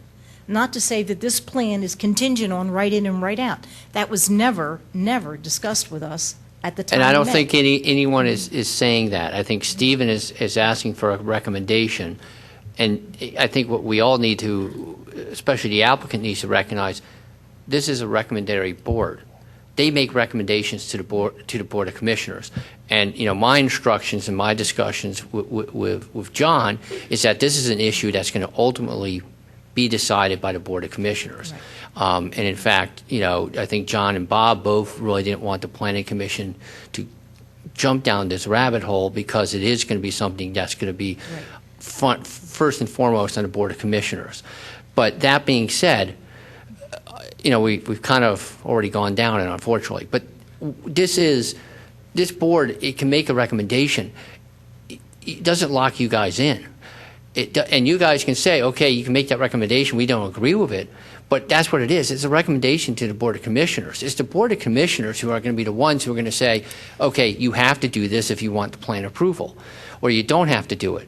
And I think it's the board of commissioners that are going to ultimately, regardless of what this planning commission recommends or says, they're the ones who are going to really go into this issue and discuss it with you and negotiate with you and try to decide what works best for you, what works best for the township, what works best for PennDOT. I can tell you flat out, what the township wants is it wants the intersection improved. That is the township's primary concern, traffic-wise, regarding this area. And they want to, if they can do this in a way that's going to work best for you, certainly that's what the township's going to do. So I think for us to have a long discussion or argument over this, whether or not you're going to be willing to commit to it and try to convince the planning commission not to say anything, you don't have to worry about it, because they can make a recommendation. It doesn't lock you in one way or the other. I just wanted to correct the record that at the meeting, the discussion was the study of right in, right out in conjunction with the intersection improvement, not separate and apart, that it's a holistic approach, and that we aren't going to be restricted one way or the other with respect to entrance and exit on that road at this time, only in the context of the total intersection improvement. I think part of what we forgot is that the right in, right out was in lieu of the applicant performing additional traffic studies. Because in our previous conversations, the applicant felt that those studies could be onerous. So as a part of that, we said this could alleviate and reduce the need for those additional traffic studies. That's the other piece of that. Well, then we had an October 25th letter from Mr. Sartor, where he said that Mr. Rice will be contacting our council to negotiate recommendations for roadway improvement modifications to the entrance. Not that there be some sort of restriction. That's in paragraph number 6. And that's my understanding of our meeting. So I'm a little confused. And I don't think we're going to settle it tonight. No, John, I want to I go back to understand. you for a second and go again back to your letter of the 26th. Is there any other, now that we're past traffic or on the traffic, major issues? There are only a handful of general comments which are really not all that, onerous. The primary comment in that section, I would say, is number 7, where we had input from the fire and police departments of the township, and they provided us with some suggestions and recommendations that they would like to see incorporated into the plans. So other than that, those are the salient points in our review letter. You'll note that at the end of that review letter, we did not make a recommendation to you for preliminary plan approval. At least back in September, at the end of September, we felt that that was a premature recommendation based on the information that had been provided to us at that point in time, as well as the number of comments specifically related to the traffic impact study review. Timing-wise, where are we with the application? We granted an extension letter of approval through the end of the year. Oh, I'm sorry. I need you to mic. Granted Thank you. a letter recently to Mr. Sankowski for approval by December 31. Okay, And that's for both applications. for both applications. Right. Okay. And we're requesting that this preliminary approval, subject to what these conditions that we've discussed, as I say, we will be happy to comply with whatever the zoning requirements are, or to come before the zoning board if we need to get relief for a variance or anything similar to that nature. Thank you. I want to move to public comment to see where we are for the public comment and then come back. Public comment? Just come to the mic and introduce yourself, give us a name and address. Thank you. My name's Chip White. I'm representing 607 King of Prussia Road, which is the diagonally across from Cabrini College. My parents bought the place in 1950, and I have worked in the area all my life. Had a place called Devon Honda for 30 years, and so I've been watching the development of the area over the years. And as an individual, I'm not against development, but I feel that Cabrini College especially has not taken into consideration the traffic, and that they're putting their garage before the study of the traffic that is going to use the garage. They're doing B before they do A, and that doesn't make sense to me. As it's affected the property that I'm representing and the executor of my mother's estate, the amount of traffic when it's going north on King of Prussia Road, they want to turn left into Cabrini College. They then try to get up on the lawn of the property to go around the car turning left. That's one case. It's about a football field's length from the intersection to the entrance to Cabrini.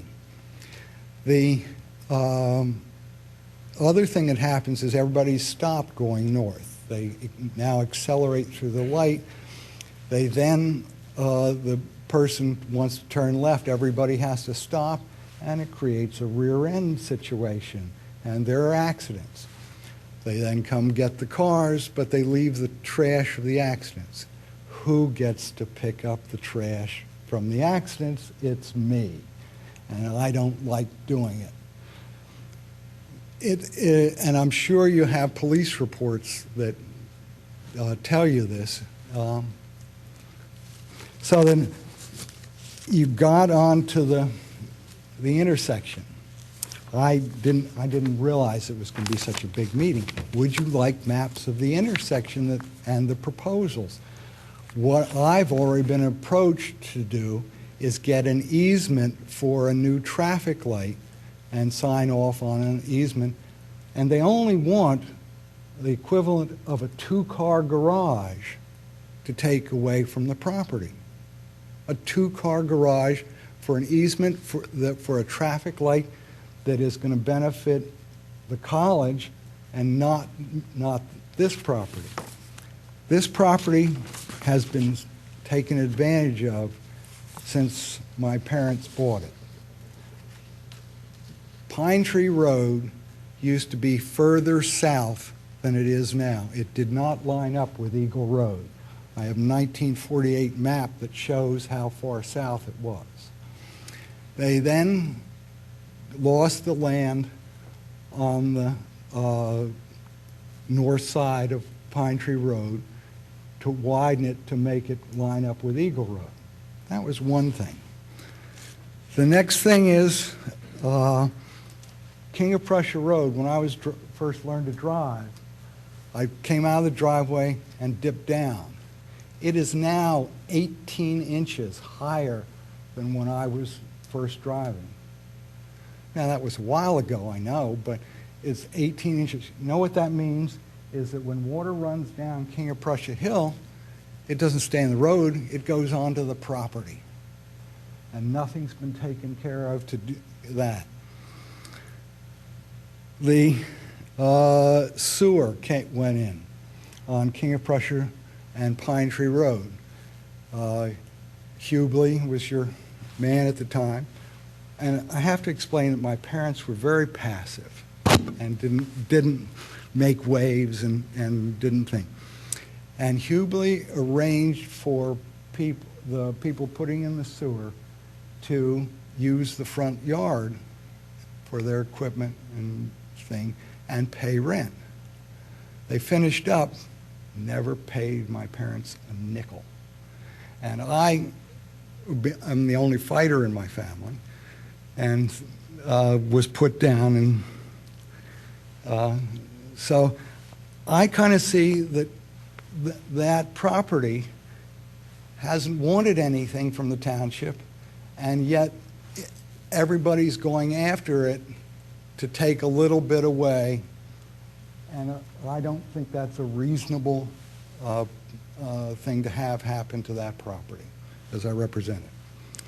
You make a comment about Eagle Road. Eagle Road used to have a nice screen on it by, as you drove along. It had a nice iron fence. It had beautiful rhododendron, and that would have screened that Eagle Road parking garage magnificently. Cabrini College never maintained it, and they finally tore the fence down. I make that comment. If anybody, I have been asked to sign an easement by the engineering firm that is making the changes to the intersection of Eagle, Pine Tree, and King of Prussia. He has given me a map. I didn't realize everybody's going to be here, so I only brought a few. I'll be glad to give it to anybody that'd like to see it. I think that the property I'm representing shouldn't have to take a traffic light, shouldn't lose a two-car garage, section 350 square feet of real estate so that this intersection is improved. I think that the colleges ought to stand up. I also think that Eastern made a really good decision to put an entrance to their college on Eagle Road. It's big, cars can get in and out easily, and I'm saying, why doesn't Cabrini do the same thing? The King of Prussia Road entrance is a danger. It's not even a nice entrance, it's a dangerous entrance. And as I said my last time I was here, I saw Mrs. Dorrance's chauffeur-driven cars go in and out of there. And at the time, they had to go up and make a really sharp left-hand turn to get in, otherwise it would drag the exhaust pipe if they... So, I'm glad you're considering the intersection as an important part. If it were up to me, the intersection would come first and the parking garages would come second. Thank you for your time. Thank Do you you. have any questions? Any other public comment? I will go ahead and close public comment. Any further discussion with the board?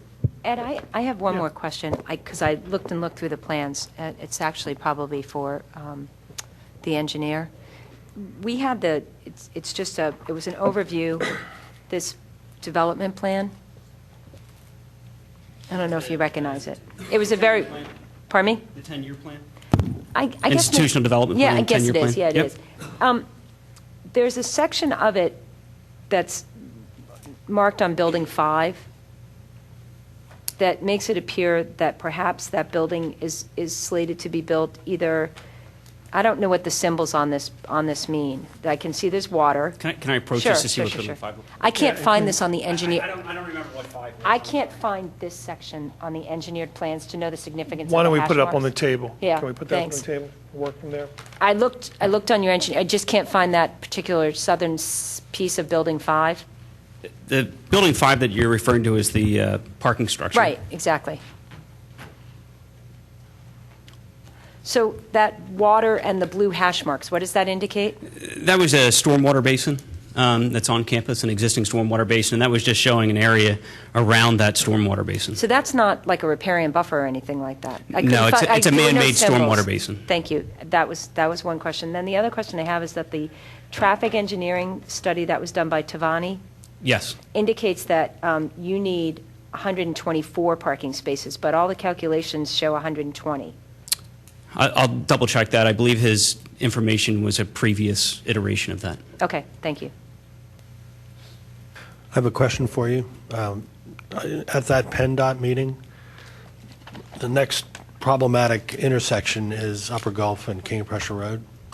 Was there any discussion of changes, improvements, et cetera? In passing, I know that intersection, not related to that meeting, just from driving through it probably 5 times a week. That intersection's been looked at improvements in the past. I know that. Steve Norsini, when he was at Tredifferin, was involved in some of those.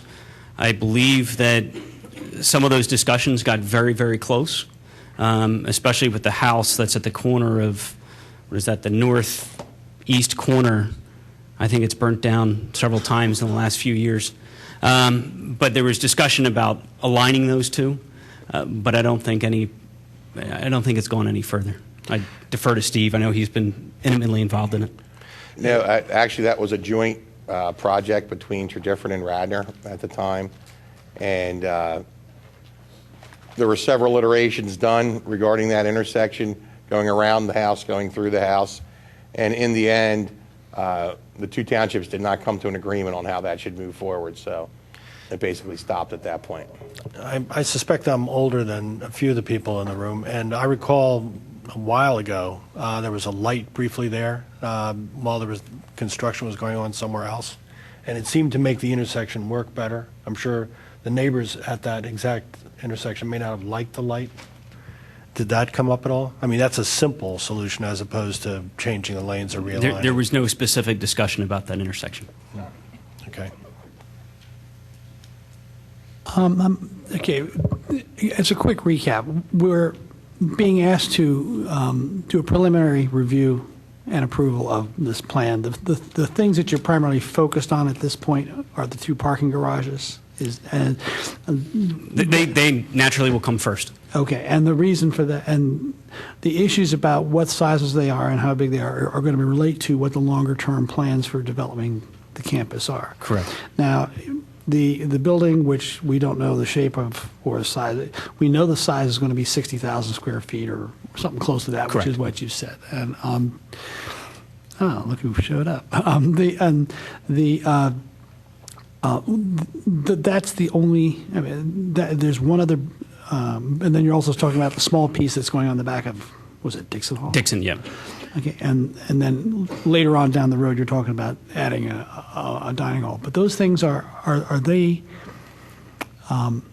fairly certain that those things are going to happen over time? The first 2 are part of this application, the Dixon addition and the student center, and those will happen. The dining center is proposed at this time. It is not part of this application, so we will be coming back to you for the dining addition. And so we can go back over and make sure all the parking counts and make sure all the pieces of that are all considered at that time. But the student center, again, due to the proximity, and I'm going to just quickly scroll through some of these to get down. Oh, there we go. The proximity of all these improvements in here, you can understand if we're building this building and it's 45 feet from the student center, we really need to understand how the 2 buildings interact together, how pedestrian circulation will happen, how all the utilities are going to occur, how do we handle stormwater management. All those pieces have to fit in together, and that's why that building is part of this application. It is going to follow very close on the heels of the 2. You know, we would like to build the 2 parking structures and then follow it right up with the student center.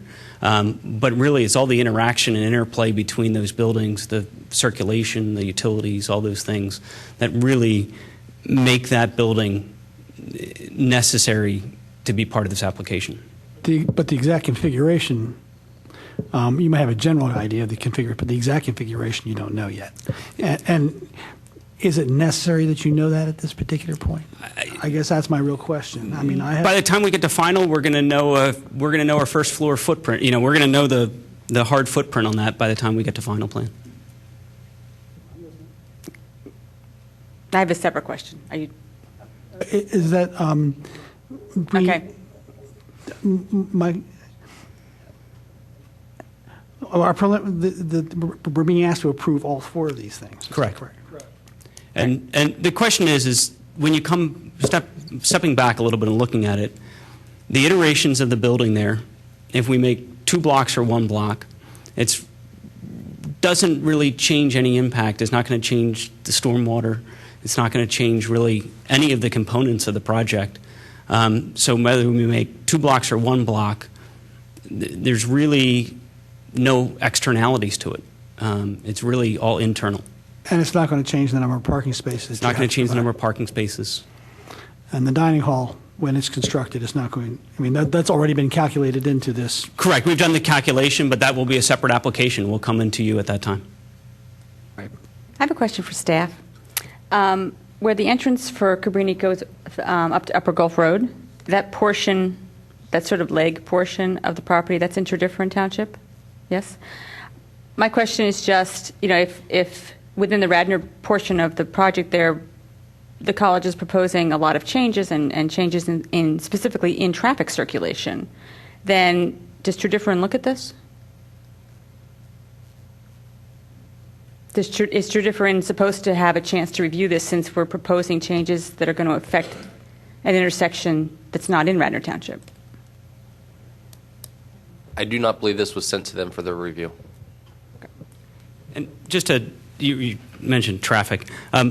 We were very careful to not change the distribution, you know, based on earlier meetings, of any of the parking on campus. So from a traffic generation standpoint, we will have the same traffic. More parking doesn't generate more traffic. It's the people, the use of the facility. And if the use of the facility is not changing, we're not going to change the way the traffic patterns, all the counts. You know, when you do traffic studies, you do calculations to figure out how things are going to change. And really, our intersections, our driveways, the people using those today are going to use them when this project is all done. Kevin, what is our responsibility to Tredyffrin on this plan? I'm sorry? What is our responsibility to Tredyffrin on this plan? Do we have an obligation to show them and at what point in time? I don't know that it's our obligation as much as it is the applicant's obligation. If they have land within Tredyffrin, that would be their obligation, I believe. Okay. And they could share the plan as a courtesy without requiring any action on Tredyffrin's part. Yes, I guess they could make a similar presentation as a sketch plan in front of them and then kind of take direction from Tredyffrin officials. I mean, obviously, you've had this campus that shares the townships. You know, how do you normally handle that? Well, we're not impacting anything in Tredyffrin. We're not proposing any buildings there. We're not changing the entrance. We're not. My concern is that you may be changing the amount of cars at that intersection. We have a lower student count now than we had 5 years ago. And by building the additional garages, we're not increasing the traffic. And we've tried to keep the same internal distribution as we previously had. So we don't see any impact to that property in the Tredyffrin Township. Any other questions? When it comes to not increasing the traffic, if you're maintaining the existing nonconformity, but you're increasing the number of parking spaces, and you're providing these additional spaces, what are they for if they're not for new to meet your traffic? code. But if you're maintaining the existing nonconformity. We're building square footage, and your code is based on square footage. It's not based on population. But the new square footage assumes there will be additional traffic. And you're saying that's a false assumption? No, I never said that. I said that the populations and the use of the facilities will dictate traffic. The square footage, you know, like anything, like all the public schools that have all been renovated, you know, 20 years ago, somebody, you know, per student, and I'm going to make up a number because I'm not an architect, but per student used 20 square feet of space. due to current standards and teaching methods and having a nicer space, maybe they use 40 square feet of space for that same student. So that same student's still going to generate the same number of trips from the site as far as traffic, but you might have 40 square feet dedicated to them instead of 20 square feet. I guess my logic is different than yours. My logic is that if we're requiring additional parking spaces, therefore new vehicles that are not on campus now.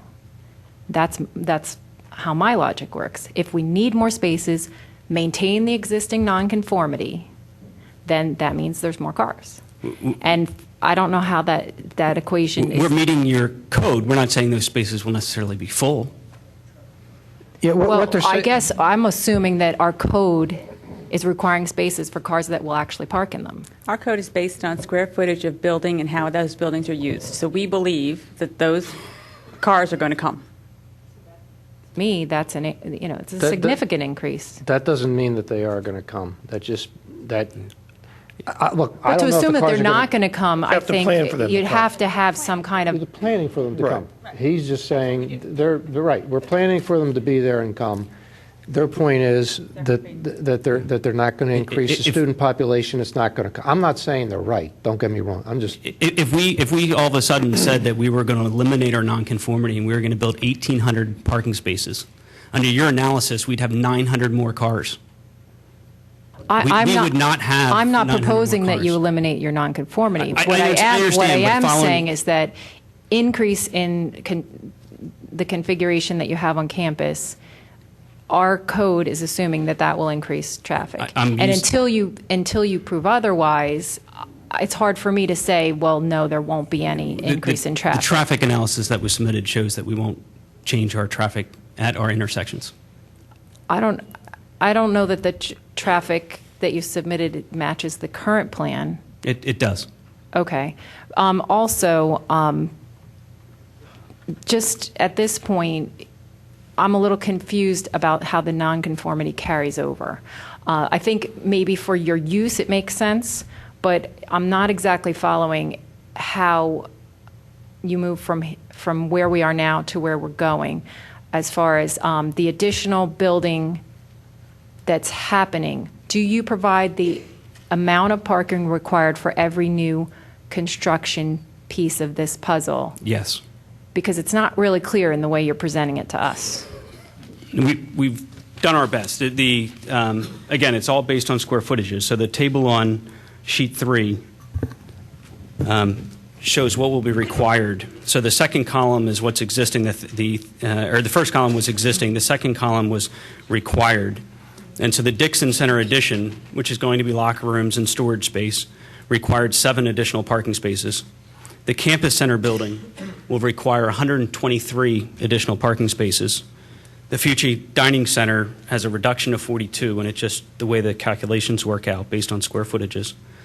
And then the Widener Grace Hall will require 32. Again, Widener Grace Hall is it's an existing building that we'd be renovating, but you're changing spaces and things like that inside the building, and so hence you'd have a change in parking requirement. So we've really tried to go through an exhaustive analysis of the entire campus, just not this project, but the entire campus to create a baseline.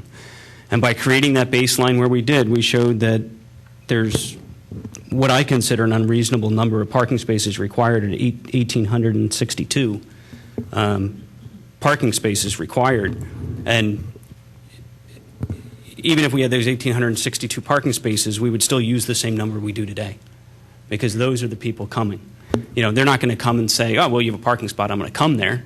They're coming there to use the facilities. They're coming to use what's there, and we don't propose to change that. I guess what's confusing me is that the top set is basically just talking about what parking there is. Correct. Then you go into the addition and the campus center, and you talk about the future dining center and the future renovation.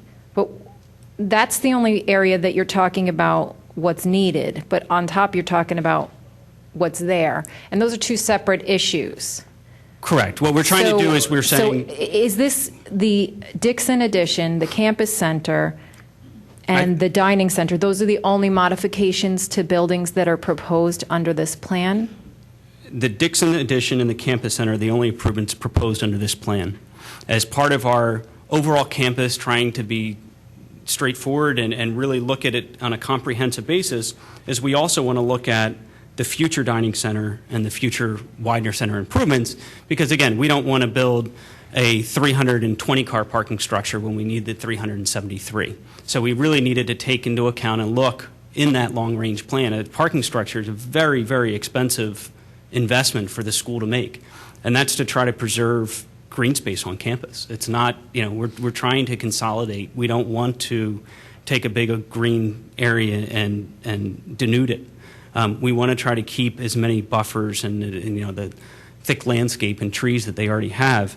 And so we wanted to look at the overall comprehensive parking analysis to determine how do we get to that bottom line number that we know in 10 years we need these number of spaces. How do we get there? And so the initial investment here is very expensive with very little return.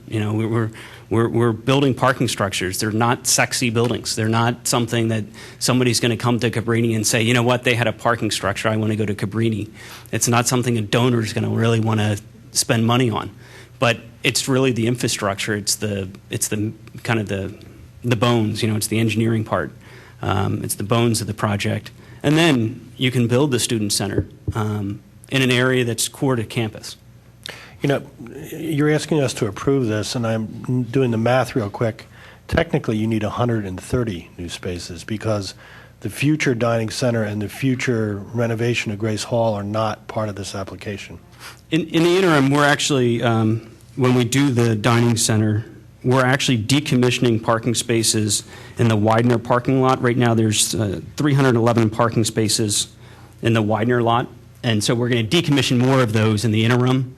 And then we'll leave more of them, and then we'll get decommissioned later. But it's not part of this plan. You're not asking us to approve that because that's a future plan, right? Correct. So right now, you need 130 spaces. We will. But you'll have more than that. But see, it's confusing to have numbers that incorporate future things that you're asking us to approve, and yet the actual tallies might be slightly different if you just struck off those last two lines, the future dining center and the future Grace Hall renovation. They actually, if we strike those two, we actually have a reduction of 10. How many parking spaces, way over in the corner here on your page 3, right now it says 1,072, right? Correct. Okay, but that includes in some way the two future things. Correct. And you're asking us, but you're not asking us to approve the two future things. So the dining center could be twice as big or whatever. So in other words, I don't understand why they should be on a plan you're asking us to approve, except to let us know that you're thinking about it. But thinking about it doesn't constitute the actual tabulations that we should have on this plan. Right, you want to know what the future plan is, but you I want to look at the understand. details of the, Right. is that what you're saying? We should approve exactly what they want us to approve or not approve it. Wasn't And- this the question I asked a Yeah. while ago about how do we ensure that in case their plans change down the I road? think at this point, it's simple. Either are we comfortable tonight to move forward with this as a preliminary plan, or do we want to see more detail? Let's just give the applicant a show of hands. Is anyone comfortable tonight with a preliminary plan? I think the answer is no. So if you're willing to come back again next month, that's the right thing to do at this point in time. This plan is moving in the right direction. You guys have done a fabulous job, but right now it's just too many open issues, and we need to get our hands around it so we can send it to the commissioners with as much detail as we can. This is not like a final calculation on grading or a final calculation on something. We're talking about size of buildings, the positions of buildings, traffic studies that we don't agree to, intersections. There's too much here. We're going in the right direction. It's the right thing to do, but I think we all need more time. Does everyone agree with that? Yes, and on the right direction aspect, I mean, if you're looking to take something back to the sisters, we like what you're doing. You're absolutely approaching this in the right way, but you're asking us to approve something that I can't think I've ever approved before, that's like future and present in the same plan. Can't do it, for me. And If I might, could we just have clarification then on the open issues so that we're sure that we're going to have what you need for the next meeting? you want a resolution of this parking issue with respect to future versus presently proposed, right? I think what you want us to approve. Let me make it easy for you. I Yeah, think go ahead. we want, if you have 6 sets of 20 sheets each, we want them. We want all the detail, building by building, parking garage by parking garage.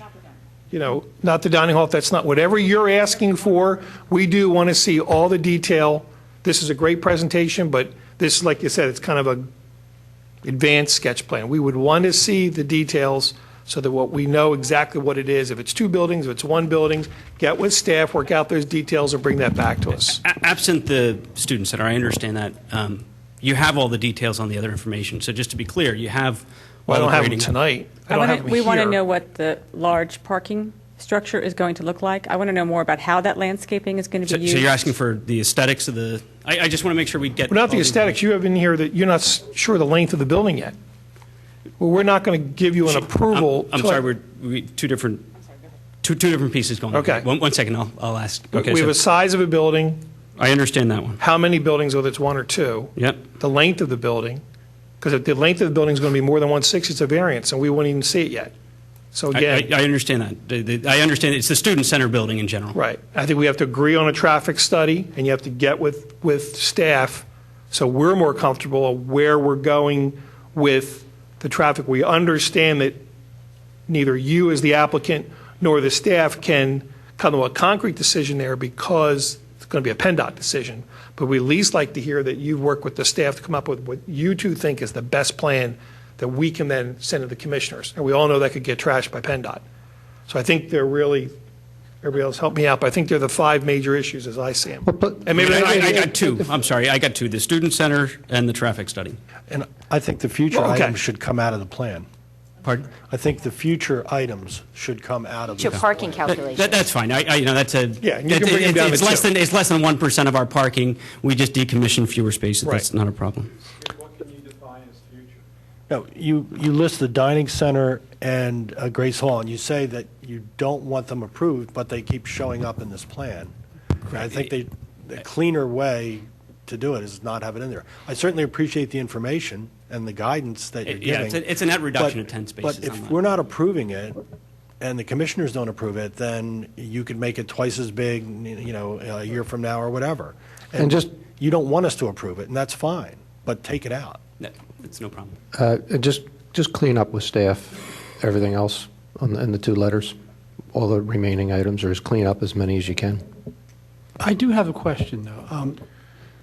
Are they going to account for the spaces that would be required by the dining hall and whatever, or the renovation of Grace? We won't remove 10 is what it's going to amount to, is we will leave in the Widener lot instead of, and I don't have the number right here in front of me. It's all right. Whatever we decommission, we're going to decommission 10 fewer.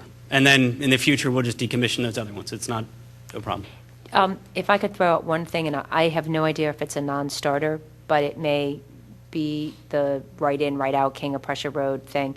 Has anyone ever looked at moving swinging that entrance down onto Eagle, east of the water feature that I always see at the corner of Eagle and King of Prussia Road? Removing or adding basically a curve, you know, an additional, just a small, like almost make it a V shape where you could take a left-hand turn onto Eagle from north on King of Prussia Road and take a right-hand turn into something that would be a Y connector onto your main road, so that you're not utilizing that emergency entrance, Paul Road entrance. And I know you don't call it an emergency road entrance. That was proposal at the original parking structure plan. But that entrance, to me, seems very problematic, which I would have gotten into had this been an actual preliminary plan. But utilizing that Eagle Road entrance more to access the south parking garage and with your new campus plan seems problematic to me.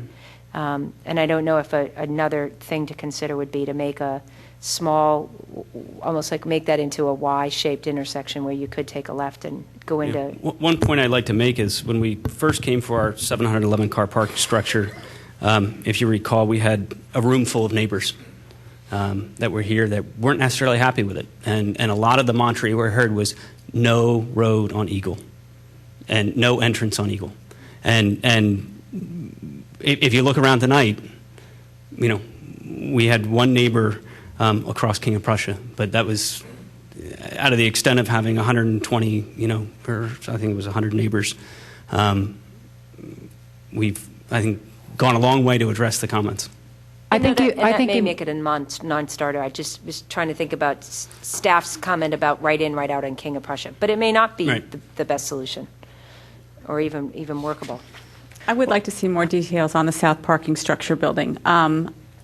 That building in particular, more so than the other internal buildings, because that's the one that visually is going to have an aesthetic impact on people driving up and down Eagle Road on the outside of the campus.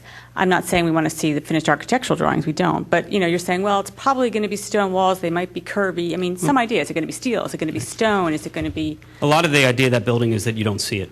That's the hard part I want to about believe that. But that's the hard part about coming up with an elevation. It's a very low scale. It's 120 feet or more from the road. I think it's actually 140. But it's 140 feet from the road. There's lots of landscaping. The neighbor pointed out that there are rhododendrons and things right along Eagle Road. When we were talking about the previous application, there's about a 3-4 foot rise right along Eagle Road. So Right. we're And actually, that sounds terrific, but show us. but we're looking at what we're doing is doing a understory there to augment the existing rhododendrons, because that is going to block a lot of your views. And so when, you know, I just don't want you to have the wrong impression when we come back is I'd like to be able to show you the view from Eagle Road, and not necessarily if I peeled everything away and this is what it looks like, because it will be a plain building. No matter if we put stone on it or glass on it or whatever you want to put on it, it is going to be a very plain building. It's what we put in that 140 feet that is going to make that building. It's not what we stick on it to make it look pretty. It's going to be that 140 feet that really makes it disappear, and you know how we landscape that piece. Back again on the traffic, sorry, but I agree with you. You made a very good point that the change in plan was to keep people from going on Eagle Road and changing that traffic pattern. So I am really confused why the township is proposing this right turn only. You and I And had the so same I'm right confusion. there with you, and I understand your frustration. And I also understand if you are going to provide part of your property along King of Prussia Road to then complicate your entrances makes no sense to me. I would suggest that you really do get heavily involved in this decision making, and either that would be a dedicated right turn lane to make that flow, or you would put in a center turn left lane going the other direction, something that's going to actually benefit your campus if you're going to give that property over. It just doesn't make sense to me. You're on the same page that we were. We'd So, like to further study that. I would hate to see you getting back to square one by saying you have to go onto Eagle Road. That's the whole reason we didn't like that entrance off of Eagle Road, because then people are going to be going through neighborhoods and changing the traffic pattern, and then you can't even quantify the impact. So this is something that's more concerning to me than anything else we've talked about tonight. I think that's the major outstanding issue. Obviously, the details that need to be worked out and the level of revisions that are required, it's a lot nicer to have a very short list. But that traffic issue is major, still outstanding, and I'm surprised that the township is promoting something that we heard loud and clear from the neighbors. We were surprised too. Okay, anything else? Thank you. Mr. Chairman, one other final thing. I know we do have an extension through the end of the year. However, we only have your planning commission meeting in December is after the first commissioners meeting, so we will need an extension short of a recommendation tonight. Did you hear that?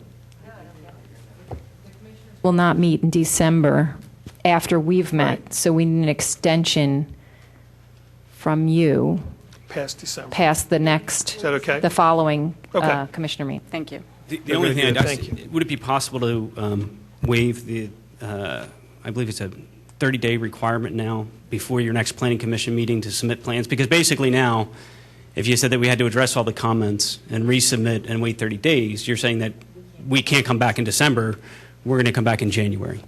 And, again, we're pushing that time frame out, so instead of Yes, talking about Kevin. 2013, we're talking not us, that's Kevin. 2014, 15, 16, 17. It ultimately gets to having our consultants be able to review the plan in time. So I don't know, we can arbitrarily talk about a submission time. The ordinance does require the 30 days. So I don't know when you'd be looking at turning something in. I know they need 2 to 3 weeks to review something. Okay. We can talk about it. I'll take a close look at the letter to see how long things will take. We can work something out.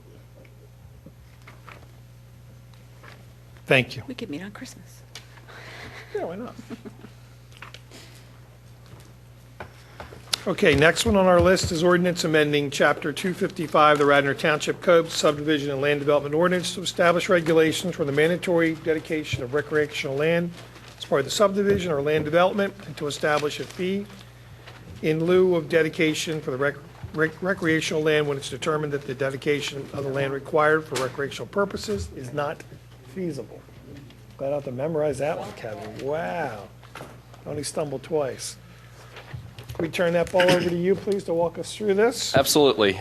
Something that staff and I have been working on as we go through the ordinances and look at some of the deficiencies in our code, this kind of came up as something that we felt was important to tackle, and that was the mandatory dedication of recreational facilities, or then providing an option for a fee in lieu of.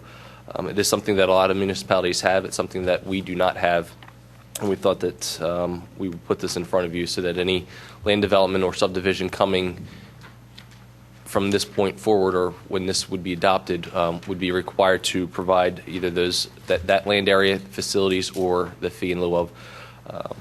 The thought behind it is that the residents now would be burdened for the improvement of the recreational facilities that are currently there. And instead of putting that burden on the existing residents, place that burden onto the development that's coming into town. So this ordinance goes through and defines what those parameters would be and how the calculations are done for those lands and for the fee in lieu of. I had one question sort of overriding on this. Is this tied into a certain number of lots in a subdivision, or does it apply to a one-lot subdivision, or a two-lot or three-lot, or is there some starting point where this would apply? It wouldn't be a minor subdivision, so anything that's 2 lots or less, it would not. I believe a regular subdivision starts at 3 lots and above, and then for any land development that would be coming in, so a non-residential would have an impact as well. Kevin, you just said any land development? Correct. So if someone has a 1,800 square foot house and they want to build a 4,000 square foot house and there's demolition involved and they have to go through land development? That would not be considered land development. No, the construction of a single-family home on a single-family lot is not land development. So no, that would not apply in that case. Okay. I didn't see in here where it specifically states major land development. Can you point that out to Well, me? it's in the code and the subdivision land development ordinance, which this would be an amendment to, and it's in the definitions in there for a subdivision versus a minor subdivision. Okay, so this would be under subdivision, not minor subdivision. Correct. This is a subdivision land development ordinance amendment. And the, on page 1, the B1, where it says a minimum of 1,600 square feet of suitable park and recreation land, or 3307 per dwelling unit.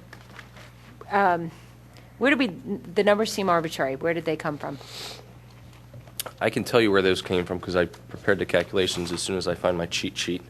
It's not 1,600. There was a typographic error with that. I think it's 1,440 square feet, and it's all based off of a recommendation of 10.5 acres of recreation land per 1,000 residents.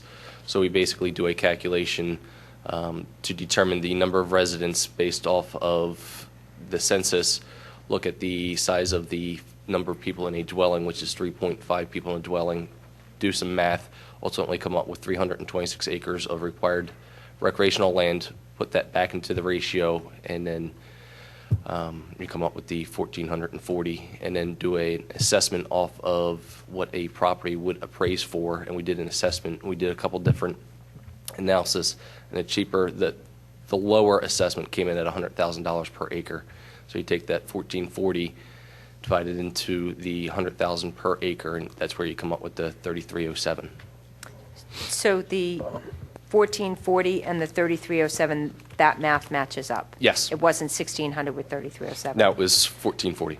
That Okay, was a and- typo. And that equated to how much acreage per person or per tent, what did you say there? When you look at the general recommended 10.5 acres per thousand, Okay. for the current Radnor population of 31,049 equals 326 acres of recreational land for the current population. okay. Anything beyond that, then you look at the approximate number of dwelling units determined by the average persons, with 31,000 residents at 3.15 people per dwelling unit, comes out to 9,856 dwelling units in the township.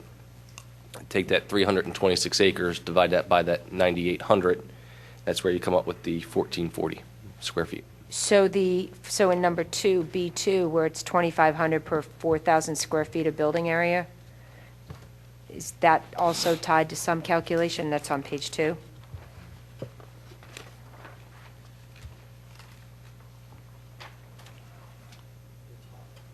Top of page 2.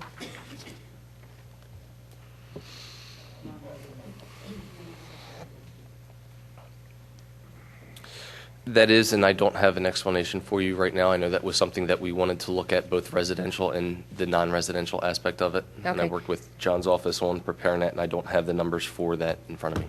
And then my third question about that, does this parkland or recreation land, how is this used or not used with regard to impervious calculations for land development? Well, any development of the land would have to comply with the district requirements for that district. That's not what I mean to say. What I mean to say is, does a developer have to meet their impervious land, their impervious coverage limits, excluding, they don't get to use this parkland as credit toward their impervious. This is in addition to their If they're impervious providing the limits. recreational facilities as part of their development, that would now be part of the overall site impervious calculation. So yes, they would have to take that impervious coverage out from the overall net impervious that's permitted for the site. I'm more concerned that they're going to use the parkland as a pervious credit toward their impervious development on the rest of the development. Well, the way we calculate impervious is based off of the entire tract. So before any lots get put in, they determine what the impervious coverage is for the tract, and then they subtract out public improvements. What's left is then what's remaining for the development. So then that answers my question. Somewhere we have expressly stated in this that in the calculations, the land, the park dedication is a public improvement and is subtracted from the net usable area for impervious development within the development. If it's connected to the tract, that's part of the impervious surface calculation, and that's the way impervious surface is calculated. If it's a separate tract, then that's not part of their lot yield calculations, and they wouldn't get credit for that. Right, but my concern would be that we don't have that expressly stated here. No, I don't think they're intending to state that there. So where would it be stated that, so here we have I think that can be part of your. Well, this is what I'm trying to clarify. So we have 10,000 square feet. Let me just keep the numbers really easy. We have 10,000 square feet of land that wants to be subdivided. And so that would suggest, and they want to have 3 units. So you need 4,200 square feet of suitable park. So you have to, Tim, just rough numbers here. You take 4,200 off of the 10,000, and then they calculate their impervious off of that, right? The impervious is calculated based off of the tract minus the Public improvements, and that's what I'm saying. Correct. Is the dedication of parkland going to be considered a public improvement such that they can't use that space as part of the calculation for impervious? That's my question. Is it the recreational facilities part of the tract of land in the development, or is it a separate tract of land? The park and recreation facilities will be part of the tract. If it's part of the tract, then that comes off of the total available for the homes and the other improvements. Okay, so I would think that needs to be, whether maybe it's not in saldo, maybe it's going to have to be in zoning, that we're going to have to somewhere expressly state how this formula is going to be calculated for impervious but down the road. Peter and I are actually working on an amendment for that with a couple other things as a result of the previous zoning hearing board decision for the Adelberger Florist property. Thank you, that's what I was So thinking. We're already on that. I don't think that applies to this ordinance, because that's the way we've been calculating it for any new land development coming in, and that kind of Right. clarified what we can and cannot take out. But even the Adelberg property that subdivision came in, we required them to do the subdivision based off of the entire tract area and base that impervious off of that. The roadway then came out of it. The remaining impervious was what was left for the tract improvements. Kevin, is it your intention then, if they pay the fee in lieu of, that in essence they're going to get hit for the deduction? Because they get hit for this deduction if they're providing the facilities with the tract, but if they don't provide the facilities with the tract and they pay the fee in lieu of, are they going to still get hit with the deduction, since they're not really doing anything? Well, if there's no improvements, deduction as far as impervious coverage? Yes. No, we would only deduct whatever impervious coverage that they're providing or would be proposing. So if they pay the fee, there's no deduction for any impervious coverage that they might, If because they're not paying- really doing anything. Correct. If they're paying the fee, then they're not making any improvements, then there's no reason to account for that. Okay. But it's a one-time fee Correct. One-time fee per dwelling unit. Or versus having to maintain a facility in perpetuity, potentially. Well, it depends on if it's a dedicated recreational facility as part of a development, or if it's a separate facility that's dedicated to the township. Ultimately, the township has the first right of refusal to accept dedication or not, and if they choose not to, then it would be up to the homeowners association to maintain it. And so who decides if they're going to do the dedication of land versus the fee in lieu? We can mandate that they are required to dedicate the land. The applicant has the option to offer a fee in lieu of. We cannot mandate that they offer the fee in lieu of. And that's in accordance with the municipality's planning code. And if they put facilities on the recreation land, who pays for the construction of the facilities? As part of a development, Mhm. as part of the development's tract, Mhm. it would be the developer. Who decides if it's supposed to be park benches and pavilion or just open space? Well, that would be something that would be gone through the land development process, and that would be something that would be, I'm sure, discussed at a meeting like this. And if it's R4 or R5, is it 1,440 square feet? I don't think the number changed for dwelling units. So is it possible that all of a sudden lots could not, you'd have to reduce the density on a particular development to be able to give 1,400 per unit? Well, that would be the developer's option, whether or not they felt like they wanted to sacrifice density versus give the fee in lieu of, or if there was enough room on site to achieve the desired density and still maintain some on-site active recreational use. The other thing in evaluating like 4,000 or 6,000 square feet, let's say in a small development, you ought to set the bar, if we even do this, considerably higher, because the cost of dealing with these things. This is such a no-brainer. If I'm a developer, I'm writing a check for fee in lieu of. Yeah, and they going. don't- you don't have the It's a choice. one-time fee Yeah. that if I have 10 units, I have to write a check for $33,000, or develop it, put in the facilities, and maintain it in perpetuity. I'm writing the one-time check and walking away. Right. And I don't even have to give up impervious. This is such a no-brainer if I'm a developer. The incentive here for developing parkland is not high enough, because I it's think way he- too cheap to just write the check. I think Kevin said that you have to give the ground, and it's up to the township to reject the ground. In other words, you don't have a choice on whether you can pay or not. I don't read it that way. Okay. No. Well, We can mandate the mandatory dedication of land. It's up to the developer whether he chooses to dedicate the land or pay a fee in lieu of. And we can only set the price of the fee in lieu of so high, and it has to be based off of an appraisal. We had gone back to a recent appraisal where we had an acre of land appraised for $100,000. There were some appraisals that were higher, but this seemed to be an appropriate number that was justifiable from an appraised standpoint. So that number just didn't come out of the air, and we decided, well, it's too cheap to do it, so we'll raise it up. It was actually based off of the appraisal of 1 acre of ground. Is there a mechanism to review this, like 5 years out? Absolutely. At any time that the commissioners wanted to reappraise the value of an acre of land to develop for recreational facilities, they can pass a resolution and update that, which is built into this ordinance. I appreciate the calculation, and, I love the math thing here. So, and I do appreciate it, but as an incentive, it's just not high. I just don't think it's high enough.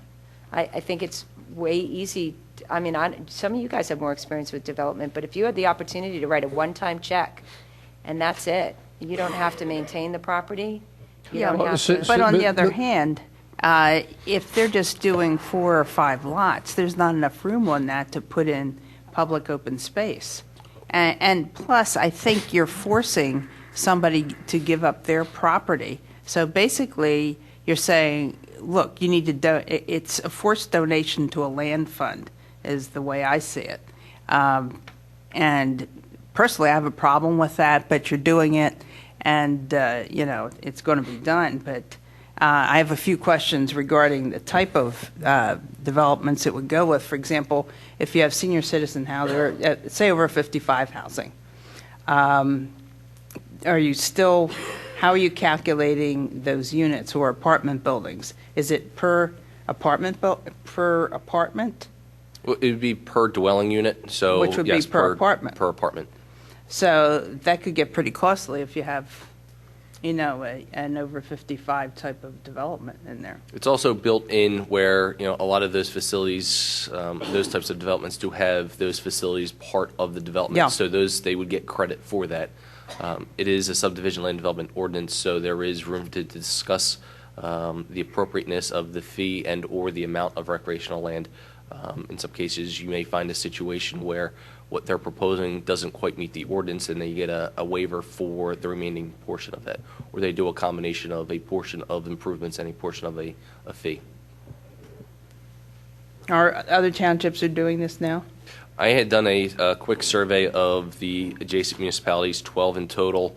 1 specifically did not have any regulations, 2 did not have their regulations online, and the other 9 had 2 had less restrictive language, and 7 had the similar or just as restrictive language.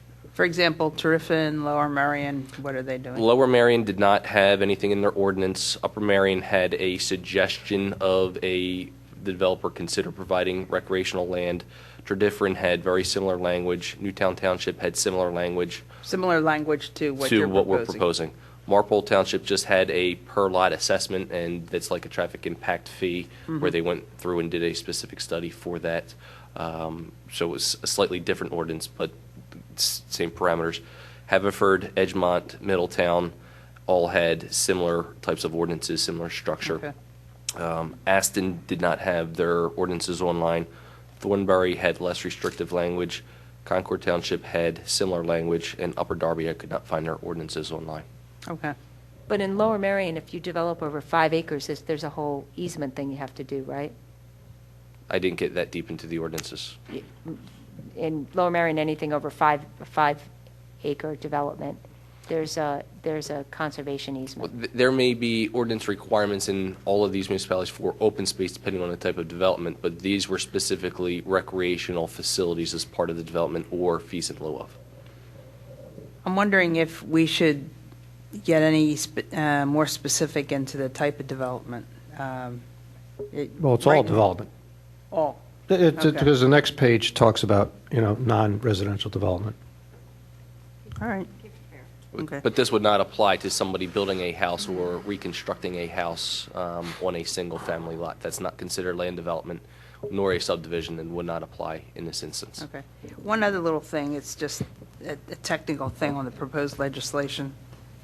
On the fiscal impact, the last line, it seems like you should possibly drop the last 4 there before the period. Facilities for which the fee was received for. It's the proposed legislation, the cover sheet, under fiscal impact, the last, second to last sentence.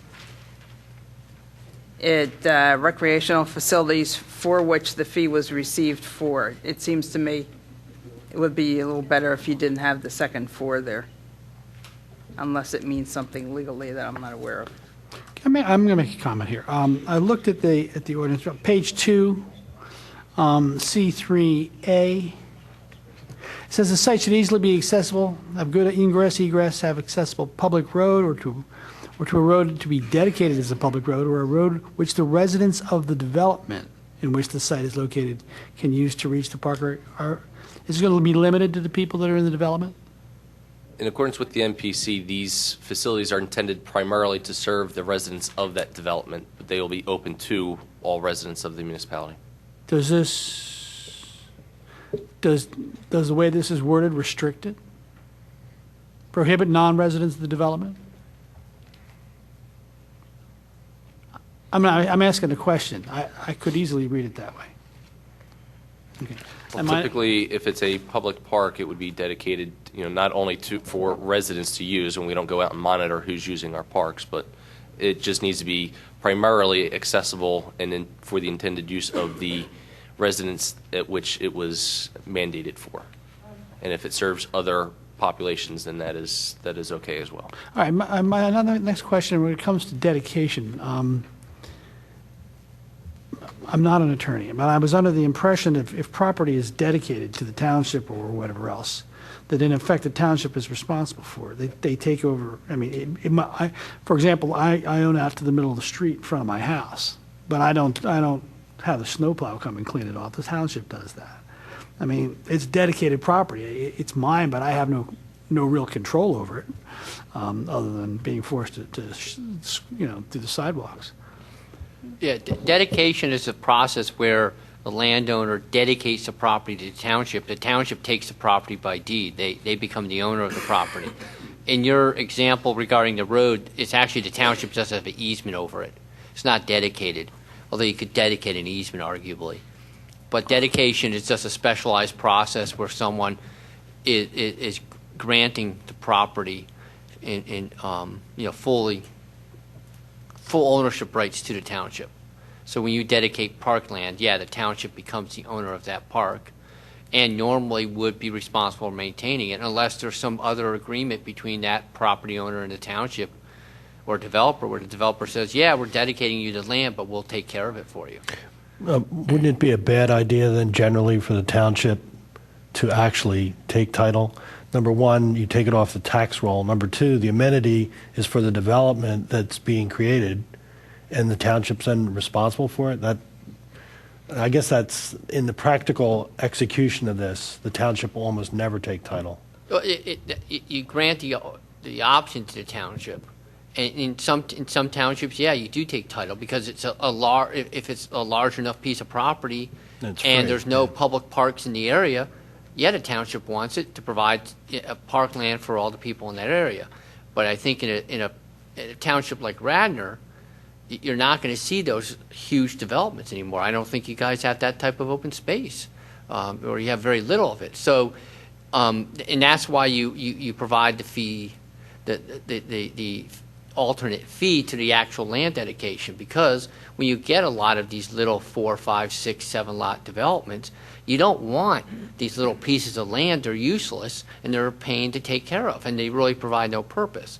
So you then ask for the fee, and developers usually want to grant the fee because, like you said, it is easier. And then you can use that fee in the aggregate to hopefully buy a larger, more useful piece of property that then can be used as a public park by the applicants. Well, I have a couple of questions. So I like the idea of this thing, and look at open. I love open space, so yay. One thing is that recreation land is not defined in Saldo. Park is, but recreation land is not. So that would have to be cleaned up because we use that throughout this.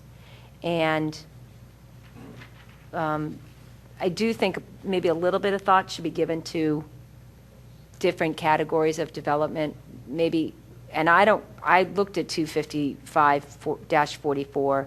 It doesn't say anything about major subdivision. So, Kevin, maybe it's a different section that overall clarifies that this only applies to major subdivisions, because it's not in my version of 255-44.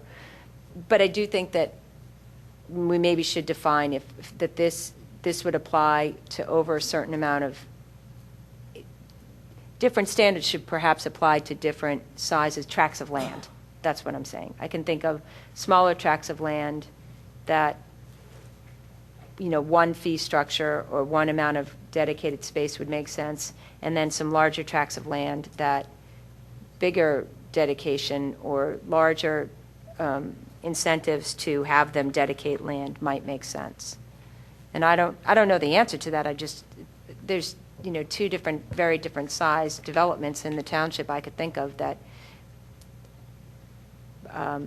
we have some large tracts of land that if they only put up 10 homes, that's not very much public land to get from a very large development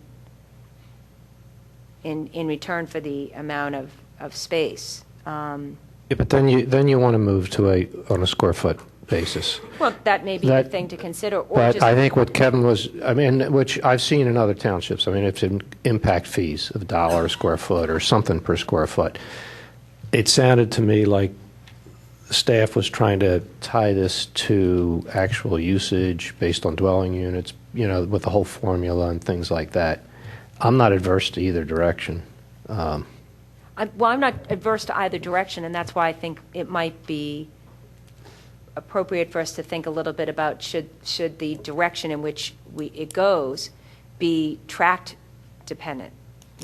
Large tract that's 100 acres. But there's a built-in trade-off there. If you have Okay. a very large tract and you build 10 houses, you've already created all kinds of open space. That's true. That's a fair comment to that. But But I thought the intention of this was to create recreation space. No, it says hang on. That gets to my other question. Is that this doesn't even say who decides whether or not the land needs to be dedicated as passive or active recreation. That was another kind of question that was in the back of my mind, which then when I looked, we don't even have recreation defined in Saldo. So just some things I was thinking about as I read it. Yeah, we kind of have to watch this a little. Well, Susan, the theory behind this is that, you need to provide a certain amount of land for your population. And as your population grows, you need more land, because people are going to look for parkland. So that's why it's based on the number of dwelling units and maybe not the size of the tract underneath it. But I've seen ordinances where, they basically say you need to provide 50% of the tract as open space. You need to develop the rest. That's just a different way of doing it. But at least this ordinance, in the way it's calculated, in the way it's done in all the townships I've seen these types of ordinances, it is purely based on national estimates of, okay, you need to provide X number of square feet or X number of acres per certain population in your township. the other benefit I think we'll get is, with the commercial development, they're not really adding any residences to the area, and they're not really using the parklands that much. And there's a significant amount of commercial development that might be coming down the pike, so that will boost up the numbers. Personally, I wouldn't want to get too complicated with this, with a lot of formulas. And I think it'll all come out in the wash between the open space provided by the large tracts, between the commercial developments, which really aren't generating any households, and therefore really not generating any demand on parks. They're going to be contributing, and to me, I think it'll kind of work itself out. So you think that they'll just do the fee in lieu of, and that we'll use that down the road for other acquisitions? Most developers do the fee in lieu of. Yeah, just for what I said at the beginning, for the very very thing I said at the beginning is yeah, it's a no-brainer. Well, the one thing that concerns me there is that the fee is the same anywhere throughout the township, but the value of the land is very different in different parts of the township, and I feel like I would rather it be somehow tied to the value of the land that's being developed, if there's any way to do that. I don't know. But you don't want to prevent or make a hardship on developing a certain area just because, this extra fee, and it may be a lower value of the land and more densely populated, and then they're paying a higher fee, whereas the higher value land might be less densely populated and they're paying less fee. Do you know what I'm saying? Like how that works? It's like a double. There are some ordinances out there in the adjacent municipalities where they actually will provide a per fee per lot depending on the district. So some districts will be at 1,500, some will be at 2,000. It all depends on what the value of the land is. So we could go through and do that. We only had the one appraisal for the one tract. We'd have to go through and do appraisals for the other tracts of land to determine, how we'd want to divide that up and whether we wanted to section up the township by zoning district or otherwise. But there are ways that we could accomplish that if that's the direction that you wanted to move. Well, you could also just make it a percentage of the value of the building permit, right? Wouldn't that just solve the problem? No, it's got to actually be tied to the cost of land if the municipality were to go and buy the land and develop it for those new residents to meet that national standard of 10.5 acres per thousand. Well, isn't commercial property more valuable? So, per acre, right? So maybe even we should have a different fee structure if it's non-residential development versus, you have the fee the same here, and I think our commercial property in the township is more valuable. Yeah, but they're generally not residences. Right, which means they'd be more likely to do the fee in lieu of. Yeah, but the point of it is you want to have the open space for the residents. We're basing this on the need, on the fact that we need more open space because we have more For the people who are residences. living there. But I think we got to watch a little how technical we get this because, theoretically then if the commercial people aren't putting more residences in, then why are they paying? Yeah.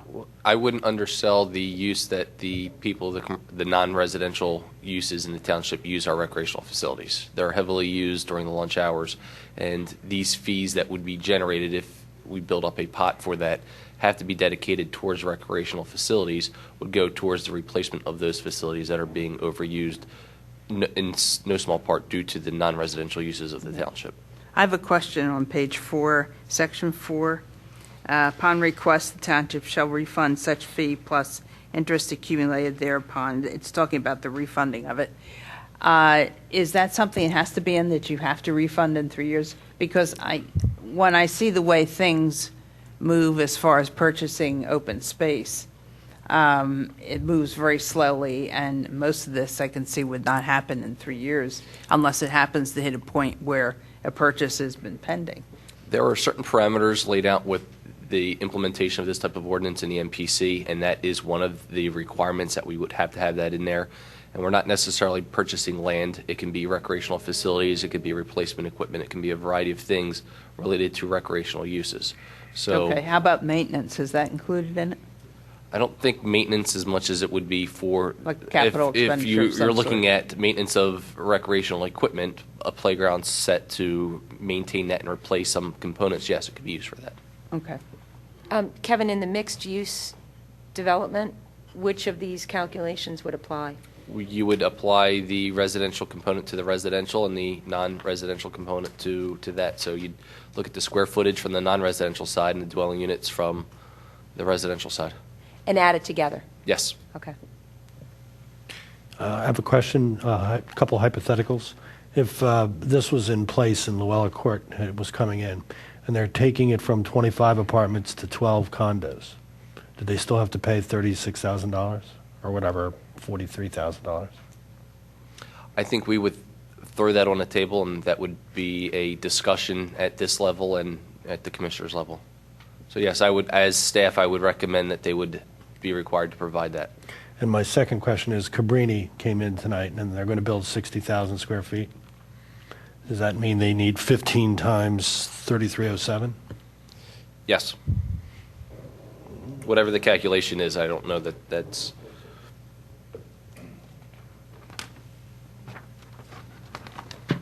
So this applies to institutional also? Yes, it does. Oh, how interesting.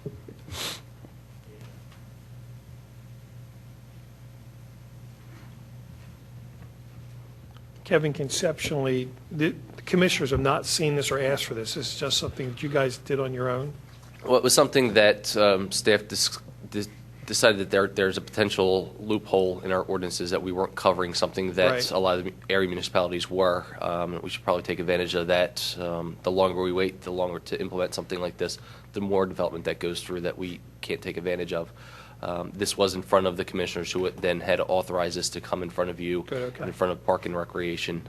So this was introduced at Park and Rec last month, and we're meeting on Thursday, where they've had a month to digest this, and hopefully get some good recommendations. So it was in front of the commissioners, just the concept that we have a potential loophole, or the actual? This actual somebody's- draft ordinance was in front of them. There Good. was some discussion, both pro and con, for this type of ordinance.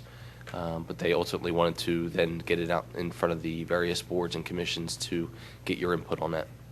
Good, okay. Kevin, was there any consideration of a negative impact on desired development? You know, in other words, I'm thinking of the biomed thing. Let's say that's not necessarily desirable, but if you're tearing down a 300,000 square foot building and you want to build 400,000, you now have this huge 100 times, cost that wasn't there last month. Would you think it might in any way be a negative to the economic health of the township? I don't think so, because this type of ordinance is in all, I shouldn't say all, but majority of the surrounding municipalities, so this is something that developers are used to. Since that it's a subdivision land development ordinance, it's always open for discussion and up to the applicant then to decide whether or not he is comfortable with paying that, or if he wants to discuss the parameters of that and seek a partial waiver. So, on page 2, the criteria, who's going to ultimately have the say in the various factors of location and suitability, and whether or not it should be a tract that's off-site, on-site, whether it should be passive parkland or active recreation land? Who's going to be the arbiter? The engineer, the planning commission, Parks and Rec? A little bit of ultimately everybody. Board of Commissioners? It would be, ultimately, it would be the commissioners through the input of staff, the professional consultants, planning commission, Park and Rec. We can't say whether it's on or off-site. That would be up to the developer to propose in their proposal part of that. But if it's proposed recreational facilities as part of a development, those improvements would be shown on a plan. So you would be looking at it, making your recommendation. Staff would be looking at it. The consultants would be looking at it. Okay, so let's talk about a development for which this does not apply. Atterbury, because they're already in, so they're not going to apply to this. That would be a development where they would be required to either do the fee or do the land. But, so now in addition to laying out the whole thing, they would have to dedicate this land in such a way that it's accessible to the public. Like the public who would come in onto their private road. I mean, so are we saying now that roads have to be public? Because if they're private, then even though it's kind of intended for the new residents, you said yourself it would by definition have to be public land. So now the public would be driving onto a private road to access a public piece of land? That If doesn't... it's part of a private development and they are proposing it as part of that, and they're going to own it, maintain it, not offer it for dedication, which is their choice, then they can control who has access to those facilities. It says that the Board of Commissioners is going to determine that the park and recreation land, it shall first be offered to the Board of Commissioners. So to me, that reads that the Board of Commissioners says whether or not it's going to be offered to the township for dedication. In D1, it says shall be first offered to Radnor Township. So somewhere else did we say that the developer gets to say whether or not they offer it for dedication at all, and the township gets it first? Or are we saying that the township, the Board of Commissioners, determines that yes, they would like that land offered for dedication, therefore the developer has to offer it for dedication to the township? I think if it was something that made sense for the community to acquire, that would be part of the discussion. And I think that would be evident when you're looking at it and making a recommendation based off of the type of development that it is. Where you have a situation like Atterbury where it's a private development on private roads, kind of in a remote location of the township, it may not make sense for the township to own that and maintain it and offer that out to the general public. So in that case, the commissioners may not look at requiring that to be dedicated. So then if it's not dedicated, and it's not really for anybody but those people on that private street, does that count as a dedication, or do they still have to do the fee? If they would be providing the facilities, then that would meet the ordinance. Facilities that are only accessible to private citizens on a private road. Facilities that were mandated as a result of those new residents, yes.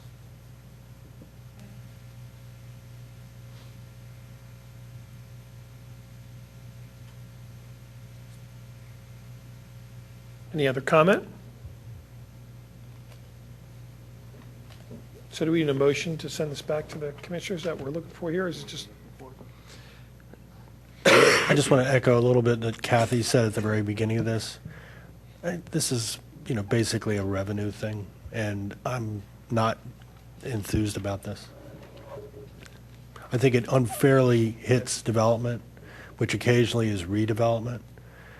If you wanted to create a tax to buy open space, let it hit everybody. Let it hit people that live here, not just the commercial or new residential development.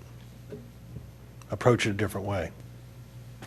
I'm going to agree with Skip. As much as I love open space, there's something, I like the intention, but there's something about this. It's either way too easy to just write a check, in which case we don't really, eventually we get the open space. But it seems like there's, I don't know, maybe it's just that there's too many loopholes or questions I'm having about how this is supposed to work. It's and I know lots of townships do it, so there must be a really good way to achieve what I think you guys are trying to achieve. It's not just acquiring land, it's also owning and maintaining and upkeeping your existing facilities. So the funds that currently the township is expending for that, the new development coming in, which would put greater demands on those systems, which would wear out quicker, could be replaced easier with the funds that would be generated from this. So it's not just acquisition of land, it's also the upkeep and maintenance of the existing facilities that we currently have. But Kevin, hypothetically, a new development, you take a 3-acre empty lot that pays $10,000 a year in taxes. Now you have $100,000 revenue because these, $400,000 houses were all just built. There is revenue from development. But majority of that revenue isn't coming to the township. Majority of that revenue is only 17 cents is coming into the township. But it's not a one-time fee. It's every year. Yeah, isn't there a transfer fee on property when it's sold that goes into an open space fund too?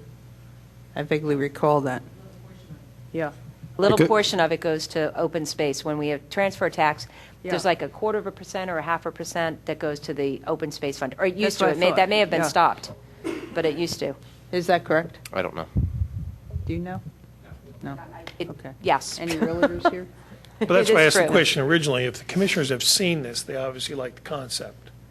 Yeah. And this So is, I don't think they're looking for us to tell them we like or dislike the concept. I think we're looking for constructive criticism of what's in front of us. and I've seen this work in other townships as well, and it's very well accepted, really, by everyone.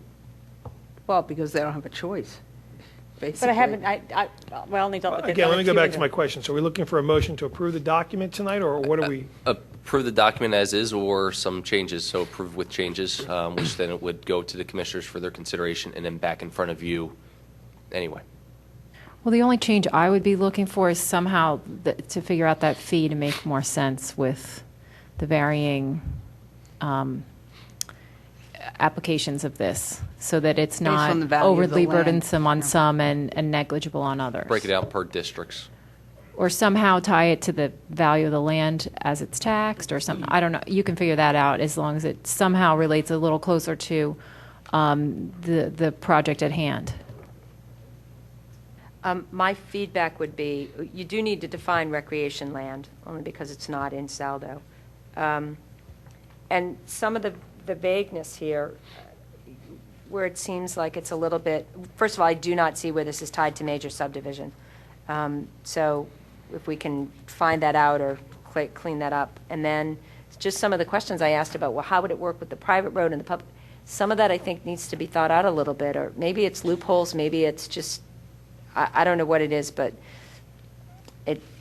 I could see us being stuck in a meeting, spending hours and hours and hours on a development plan, talking about what are we doing with the open space and who decides and blah, blah, blah. And if it's a little bit more spelled out as to even just who makes the decision, who's the arbiter of how it's going to go, that might save us some time later down the road with developments. And I do share the concern that Skip and Kathy have, that it seems like it's putting the overall burden of public space. It might be placing, that we all use, current residents alike, it might be placing a little bit more of that burden on future development than is their share. Well, I had heard that the fee isn't high enough, and then It's not high enough to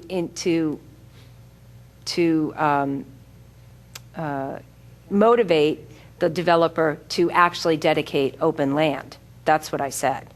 That, to me, that one-time fee is an easy check to write. If what we were really trying to achieve was getting them to dedicate open space or open space, park space, and maintain it, then that fee is too low.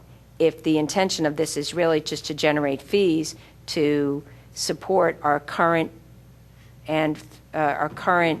park space operating costs, then I think it's a little bit, that should be more spread throughout the township. Those are two different thoughts. it wouldn't be operating costs. It would be for the repair and replacement of facilities and for the addition of facilities. So it's not operating, it's more the maintenance and improvement of recreational facilities. Right, which I don't necessarily think are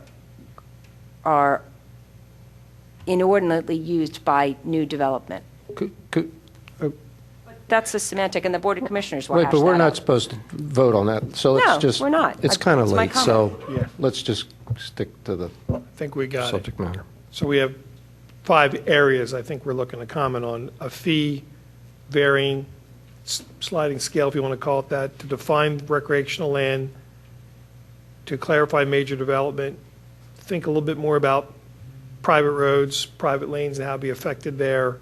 And the 5th thing would be make it clear on who makes the decision on open space versus not. So with that thought, any public comment? Not seeing any. Any final comment? I'd like, if staff could take a quick look at the Lower Merion thing that Susan brought up. I think that would be useful, since they're a very close community to us, and similar demographics, et cetera. Similar level of heavy development. Which is what, greater than 5 acres, you think it is, Susan? Okay, that would be the 6th. So 6 comments, I think. Everybody in agreement? All right. Then we are done. We'll go to the last item on the agenda. Oh, we're not that done. Ordinance 2012-09, amending Chapter 280 of the Radnor Township Code, zoning ordinance by establishing regulations for outdoor dining in C1, C2, C3, PB, GHCR, and PLO zoning districts. This one we've seen before, correct? And we have a revision in front of us. Correct. This, we took your comments and took them to the commissioners at their last meeting. They had some discussion on this. They accepted some, and there were some changes. Those changes are in front of you for your consideration. We're anticipating this being in front of the commissioners for December hearing of an introduction and hopefully adoption. And those changes are on page 1, where we clarified the definition of outdoor dining for food establishment and restaurant, because those terms are kind of used interchangeably throughout the ordinance. Same thing on the top of page 2, section 4A.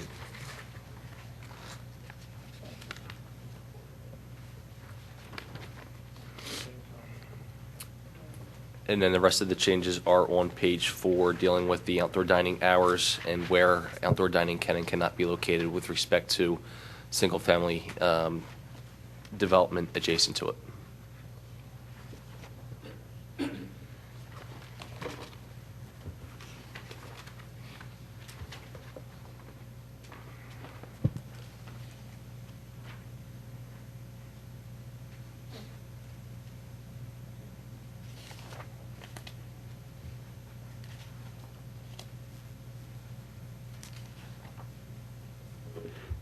I notice 4A2, the width of the clear space that has to be for access. You know what I'm talking about?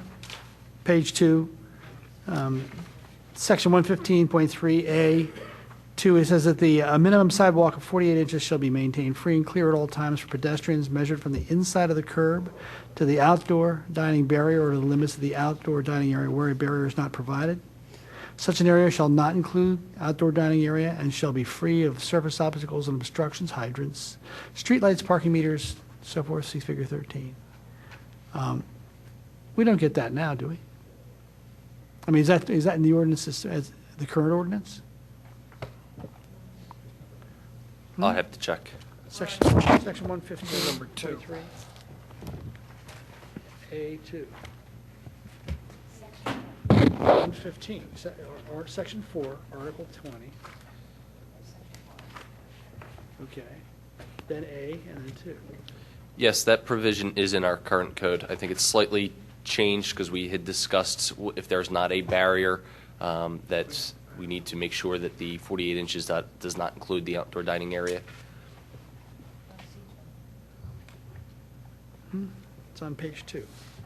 So in number 9, page 4, the big change there is we had asked for the Sunday through Thursday, and the commissioners took that out. Am I understanding that correctly? Correct. The commissioners ultimately felt that hours would remain consistent at 8 a.m. to 10 p.m., 7 days a week. 7 days a week.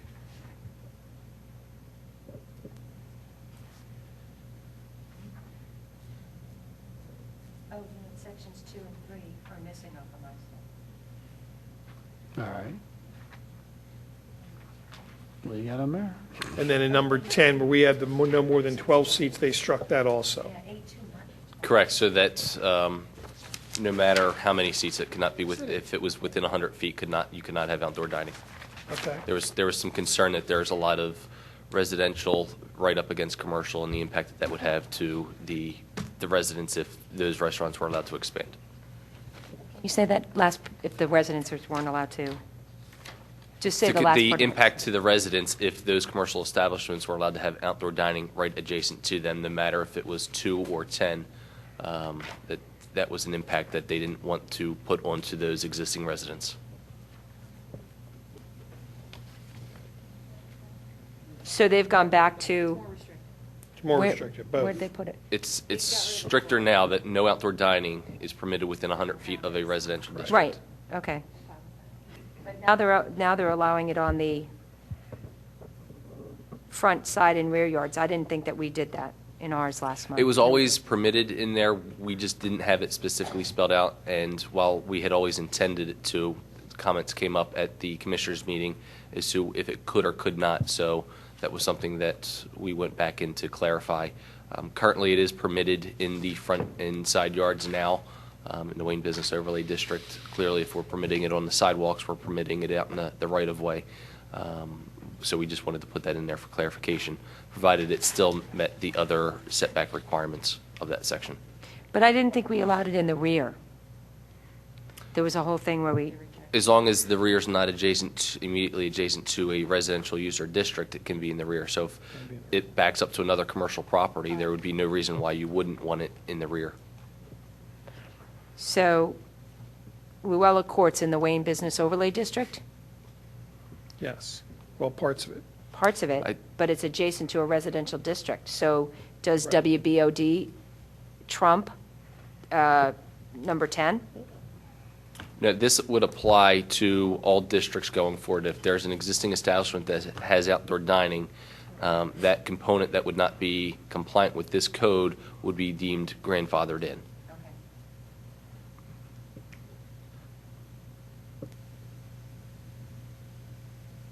But if there's a residential property behind and it's more than 100 feet to the property line, then it's permitted in the rear? Am I getting that right?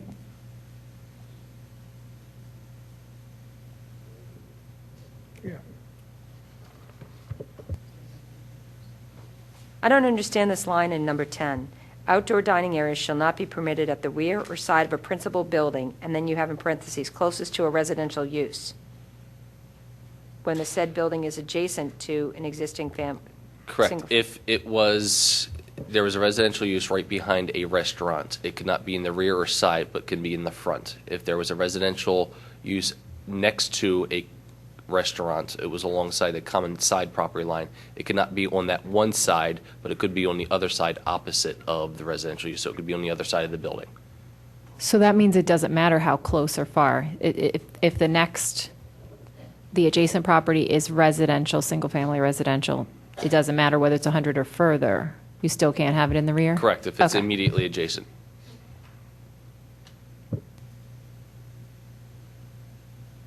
In a mixed-use setting, where the residence is on top and the store is on the bottom? We're only talking about single-family detached for that separation. When you have a mixed use, that's no longer single-family detached.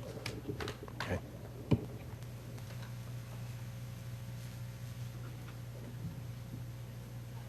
So any comments, proposed changes to what the commissioners have come back to us with?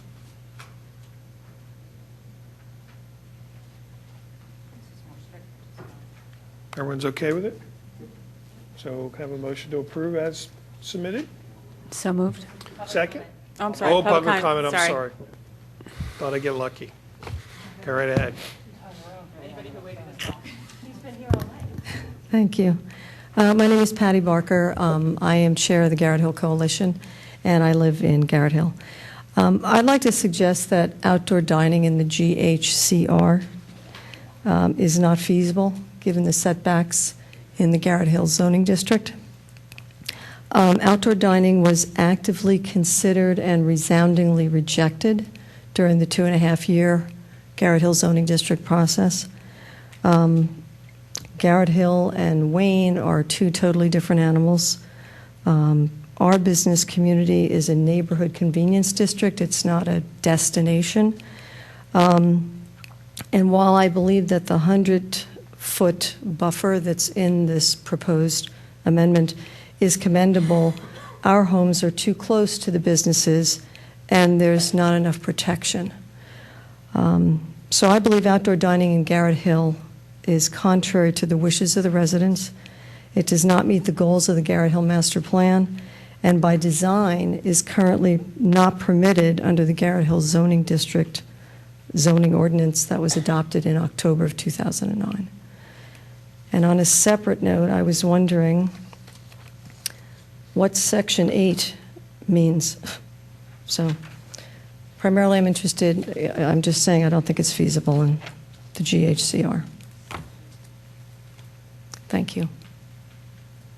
Thank you. Any other comment? I would agree with Ms. Barker's suggestion. I think we should suggest that they remove the GHCR from Section 1, because I think that neighborhood really doesn't lend itself to the outdoor dining. I think it would depend on the establishment and with the provisions that there is, based off of the percentage of the indoor seats, that a lot of the facilities there tend to be small, and if they do have a small area that would meet the setback requirements, then it may be appropriate to have something small out front for them. It's all going to be scale based off of the number of indoor seats. And I don't recall that there's a whole lot of large-scale food establishments. One fairly good size. Guys, why don't we finish public comment, then we'll come back to our discussion. Let's finish up with public comment.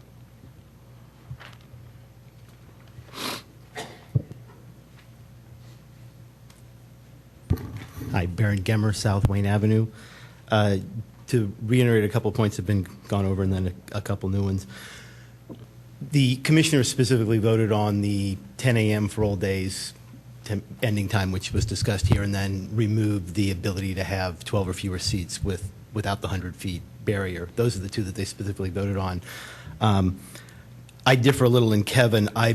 When I've been looking at this, and I brought this up at the Board of Commissioners meeting because I thought there was an incongruity with part of the section that Doug was referring to. To me, it didn't necessarily include front, side, or rear yards. I thought it still had to be within the buildable area. So to me, that's a fairly dramatic change. You may want to think about that because, I mean, right now, there's really no business activities that are allowed in front and side yards, and let alone ones that are unenclosed and noise generating, which these will be to whatever extent. And to me, that we're starting to get a slippery slope. The setbacks are starting not to mean anything in some of these commissioner districts if we go down this path, particularly for where you might abut let's say a commercial, a CO district where there's apartments or a duplex or something, and now you can be right up against the property line with outdoor dining, perhaps 10 feet from someone's window, residential window, where it's been existing for a long time. So I would ask that you, think about that in terms of, is there restrictions that should be required beyond just saying carte blanche in those? I know there's the 100 feet, but that's still a pretty dramatic change to our code if you look at what the setbacks have traditionally meant. The second, on that same page, on page 4, number 10, I understand what we're trying to got at with the where it can be located. Granted, it has to be 100 feet away from the residentially zoned district. But where it can be located, I wanted to propose something perhaps a little simpler that would get us away from language that I think is a little vague with the immediately adjacent. So I'd like to suggest some language to see if this wouldn't help with the placement. So, and Kevin, I apologize for not getting this to you. I actually was doing this in the back here because I had a chance to look. When an outdoor dining area is, and just to give you background, it needs to address that it needs to be an adjacent property. It needs to be not across a public road, which is one of the things that was the concern. And to me, to get away from the immediately adjacent vagueness is to put another distance in there. So I think, Regina, you were bringing that point up. Well, what if you have a residence in the back, but the house might be 400 feet away? Would it make more sense to allow it back there as opposed to somewhere else? And so one of the languages I might suggest is when an outdoor dining area is not separated from a single-family detached residential use or residentially zoned district by another lot, a public road, or 200 feet, I'm just throwing an arbitrary number in there, it shall only be established to the side or the front of the building farthest from such use or district. So that we get out of the vagueness of immediately adjacent by saying if it's across a road, it's okay. If it's separated by another lot, so it's not adjacent, it's okay. And then we get into just a pure distance. And once you get within that distance, then it has to go to the other side of the building or the front of the building if it's in the back, because it would never be forced to the back because the road issue would always take that out of play. So that, to me, that would be a little less vague, as well as be more specific in where it has to be placed, that farther away. So I will throw that language out for your consideration. Back on page 2, and Doug, you were bringing this up, and it is almost verbatim from the current WBOD language. The correction or the issues I have with that is that really relates almost very, very specifically to the WBOD situation and not to the more general situation that we're talking about right now, particularly because in WBOD there really isn't a front yard setback and there's only a side yard setback if you happen to abut a residential. So it's not the same animal when we're talking C1, C2, and some of these others where there truly are setbacks. But more importantly, with the sidewalk separation, most of these other districts, or most of the lots, you're going to have road, grass, sidewalk, and then the rest. This really is referring to where the sidewalk is abutting the curb. So the measurement shouldn't be from the curb. It should really be from the edge of the sidewalk closest to the street. Otherwise, you'd start measuring from the curb, they could get 48 feet in grass, and somebody could usurp the entire sidewalk with their outdoor dining, the way I read this. So that's a carryover from the WBOD that I think to me needs to be more generalized for this. Additionally, one of the things, again, because we're so used to the WBOD, one of the other things that I think should be in here for safety is to access this, just like you can't block the ingress and egress, as it already says, is that pedestrian access to the outdoor dining area should not require traversing roads, driveways, parking aisles, or parking spaces. Again, we're so used to the WBD where that doesn't come into play, and a lot of these other areas that could easily come into play, and that's for both servers and for patrons, that could potentially be a bigger problem. Under that section 2, this is more administrivia. It refers to the old WBOD diagrams where it says see figure 13 in this case, and all the way down to figure 18. I don't know if we want to renumber those or whatever, but unfortunately that appears under a section at the end of our code that says roughly Wayne Business Overlay District. So there might be some confusion whether those figures apply to all these districts or just the WBOD where that section was originally added. I don't necessarily change the content, but how that should be presented to make sure that it's clear. On page 5, under C,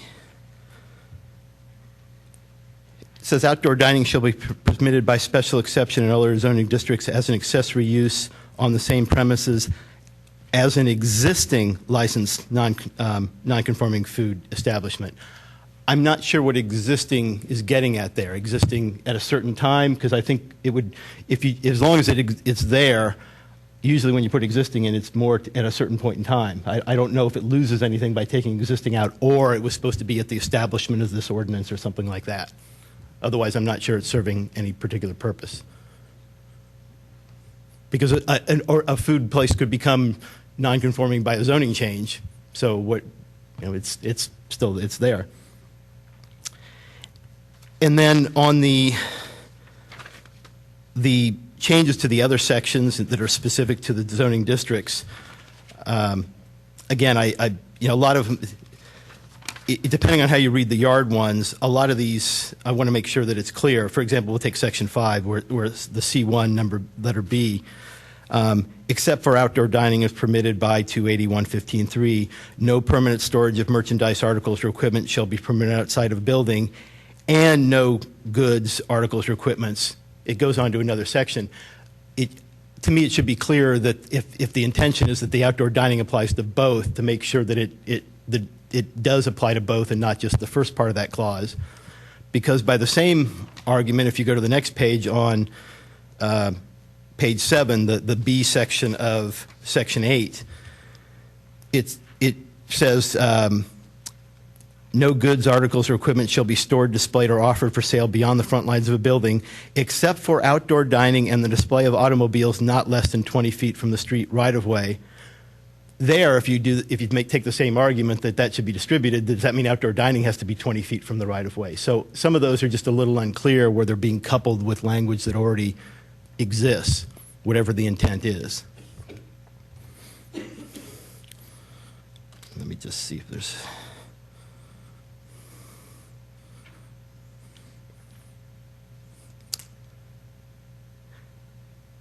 One last point back on the location, not the trigger, not the whether you can have it 100 feet, but the location trigger based upon being near, in this case, residentially zoned district or a detached single-family residence, I believe.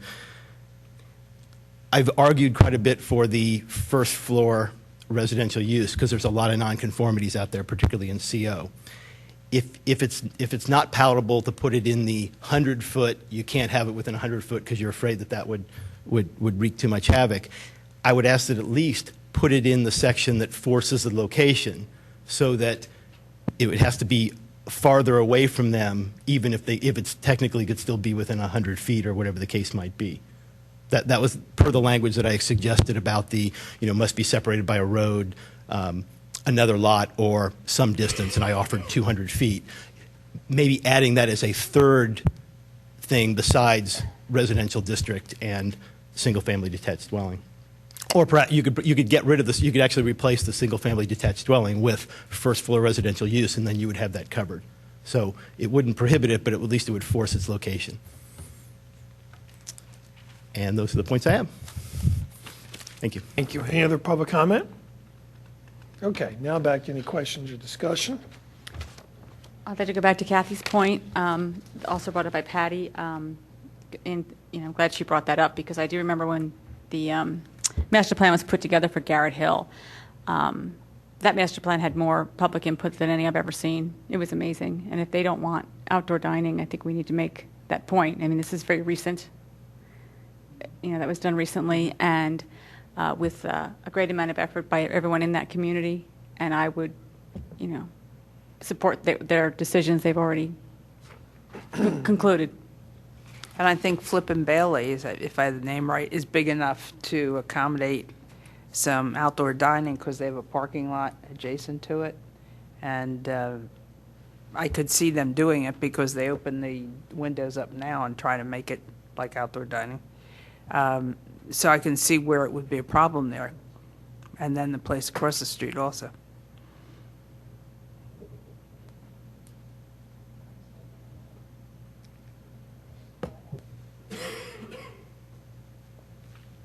Any other comment? So do you want to go through line suggestion by suggestion? How do you guys want to handle this? My only comment on the Garrett Hill thing would be I'd be surprised that we saw it back from the commissioners. If the commissioner in that district doesn't want it in, I'm surprised it's not out by now. So it Did makes me you, think that when this was before the commissioners, did you speak up at a commissioners meeting regarding this? I did not, but I did berate John after the fact because your point exactly. I said to him, John, I don't understand. And, he just said he didn't speak up because he didn't really think about it. He felt that maybe over time it would be okay, and I just gave him a hard time about the fact that the community spoke pretty clearly, I think we during should. that process. Well, then this would be a good opportunity to Suggest make it. sure that it at least comes. Yeah, he has another If we make that opportunity to think recommendation, about they'll it. think about it.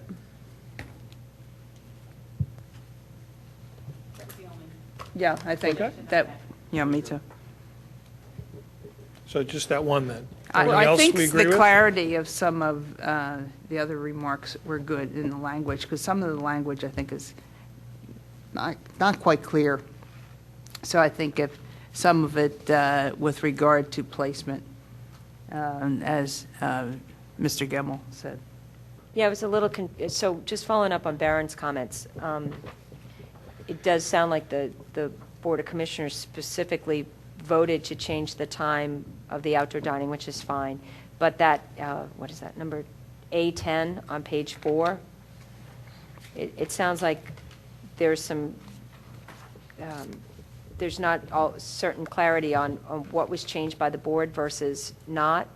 And then Barron's wording for the language there, I've read through A10 several times. I still find it I think it's confusing. very confusing. Yeah. And Maybe we could just make a suggestion that staff rewrite the section and clarify the points Yeah. that we all seem to agree on, except that we want to make sure they're being stated correctly.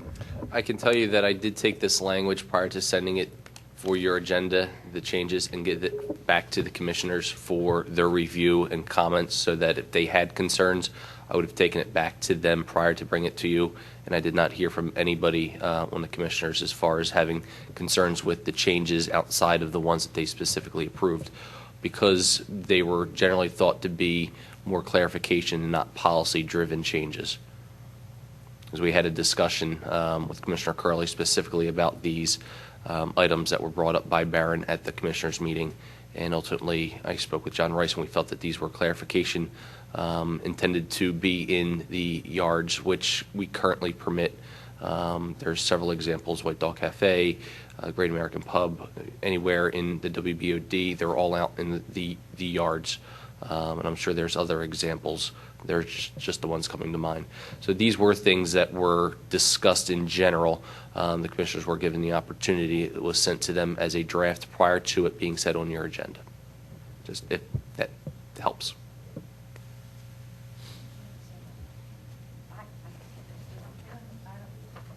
Well, Let's explain the last Somebody wants to make line. a recommendation, go right ahead. I just don't understand it. The last line in The 10. concern was what happens if there's a residential use across the street from a restaurant, and immediate adjacent does not apply to that. So the setback would not apply to a house across the street. The street is serving as the buffer from the outdoor dining. It would only Well, can you apply say, if it can you was- just say it that way instead, that a road does not, constitute that? It's When we talk about a confusing. common property line, there's a lot of properties in Radnor Township that the property line goes out to the center, so that you're sharing a common property line across the street with somebody through the center line of the road. So the immediate adjacent is referring to those properties sharing a common property boundary except for those across the street. So you're just trying to clarify that once you're across the street, you no longer qualify for Correct. immediately You adjacent? don't have a common property, you don't have a common boundary line any longer. You do. Sure you do. You The do. street. Middle of the street. Mine goes down the middle of the street. Okay. Which That's is what what, they're trying to which clarify. is what confuses things a little bit from that standpoint, which is why we had to further define that. We can- I guess we now can that you've recommend they look at it one explained more it time. more, it makes sense, but if there's a way to make it clearer to people who don't have that explanation, that'd be great, but if you can't seem to make that happen, I mean, it would be nice if it was, I don't know the words, though. If you come up with something better that you can put out there, I don't know.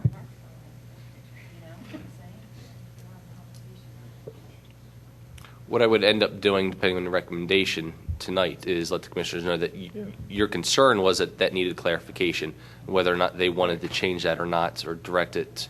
So it could come back to you, or if they're happy with the language. I'm happy with the language and know what it means and how it would be enforced, and don't think that it needs further clarification. However, that's something that if you want to put that in a recommendation to the commissioners, they would take that under advisement. Great idea.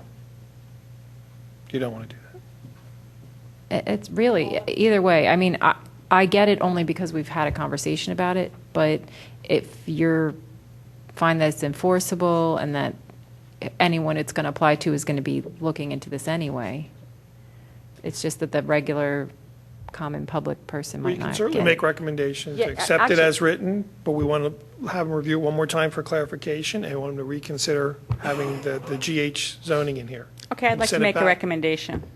Go right ahead. I'd like to move that we recommend that the ordinance be approved, with the exception that the Garrett Hill, GHCR Garrett Hill Conestoga Road be removed from Section 1, and that staff, or the language in Section A10 be reviewed an additional time to ensure clarity, Can I just say that it's the part in parentheses that's confusing me? especially the part in parentheses. No, I mean, Regina needed the explanation of the last sentence, but I understood that. For me, it's I don't understand the closest to to a residential use. The parentheses is just, walk me through that again. I You must know be what, tired. I think You if have- we're You need to go through having that, or problems it's figuring confusing. this out, it needs to be Yeah, rewritten. that's why we want clarity. 'Cause Thank we- you, yeah, because Yeah. that's it. You know, so the wording on that. Yeah. The concern initially generated from, because that was an addition, that if you have a residential use on one side of the building, that you're not excluding the outdoor dining from the side yard on the opposite side of the building. So it's excluding it from that side yard closest to the residential use. Because in most cases, you're going to have two side yards on a property. And if you don't want the outdoor dining closest in the side yard, closest to that residential use, you want it in the other side so that the building can serve as a buffer. I guess why I'm confused by that is the first sentence where it says, "No outdoor dining shall be established within 100 feet of a residential zoning district." Doesn't that trump the rest of the sentence? Well, not if the outdoor dining area is more than 100 feet from that district line. So even if the district line was on the property line and it was 100 feet or 150 feet to the outdoor dining area, this would still prohibit it from being in that area. It would have to go on the opposite side of the building. So there's a built-in safety mechanism. So we have a motion on the table. Do I have a second? Well, the Second. one thing before we do that, do we have to say Section 1 or just remove it from the entire thing? Because it's mentioned elsewhere. The Garrett is Hill, that? the What is Garrett Hill mentioned? piece. Rather than Well, section, just obviously everywhere. delete the Section 1.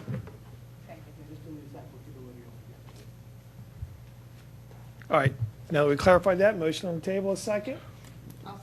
Were we Second. All in tabling favor? or approving with the changes? Approving with the changes. changes, Approving with the removing Garrett recommendations. Hill and clarifying paragraph A10. A10 one more time. Got a first, I have a second, all in favor? Aye. Aye. Anybody opposed? Motion carries, thank you. Any old business?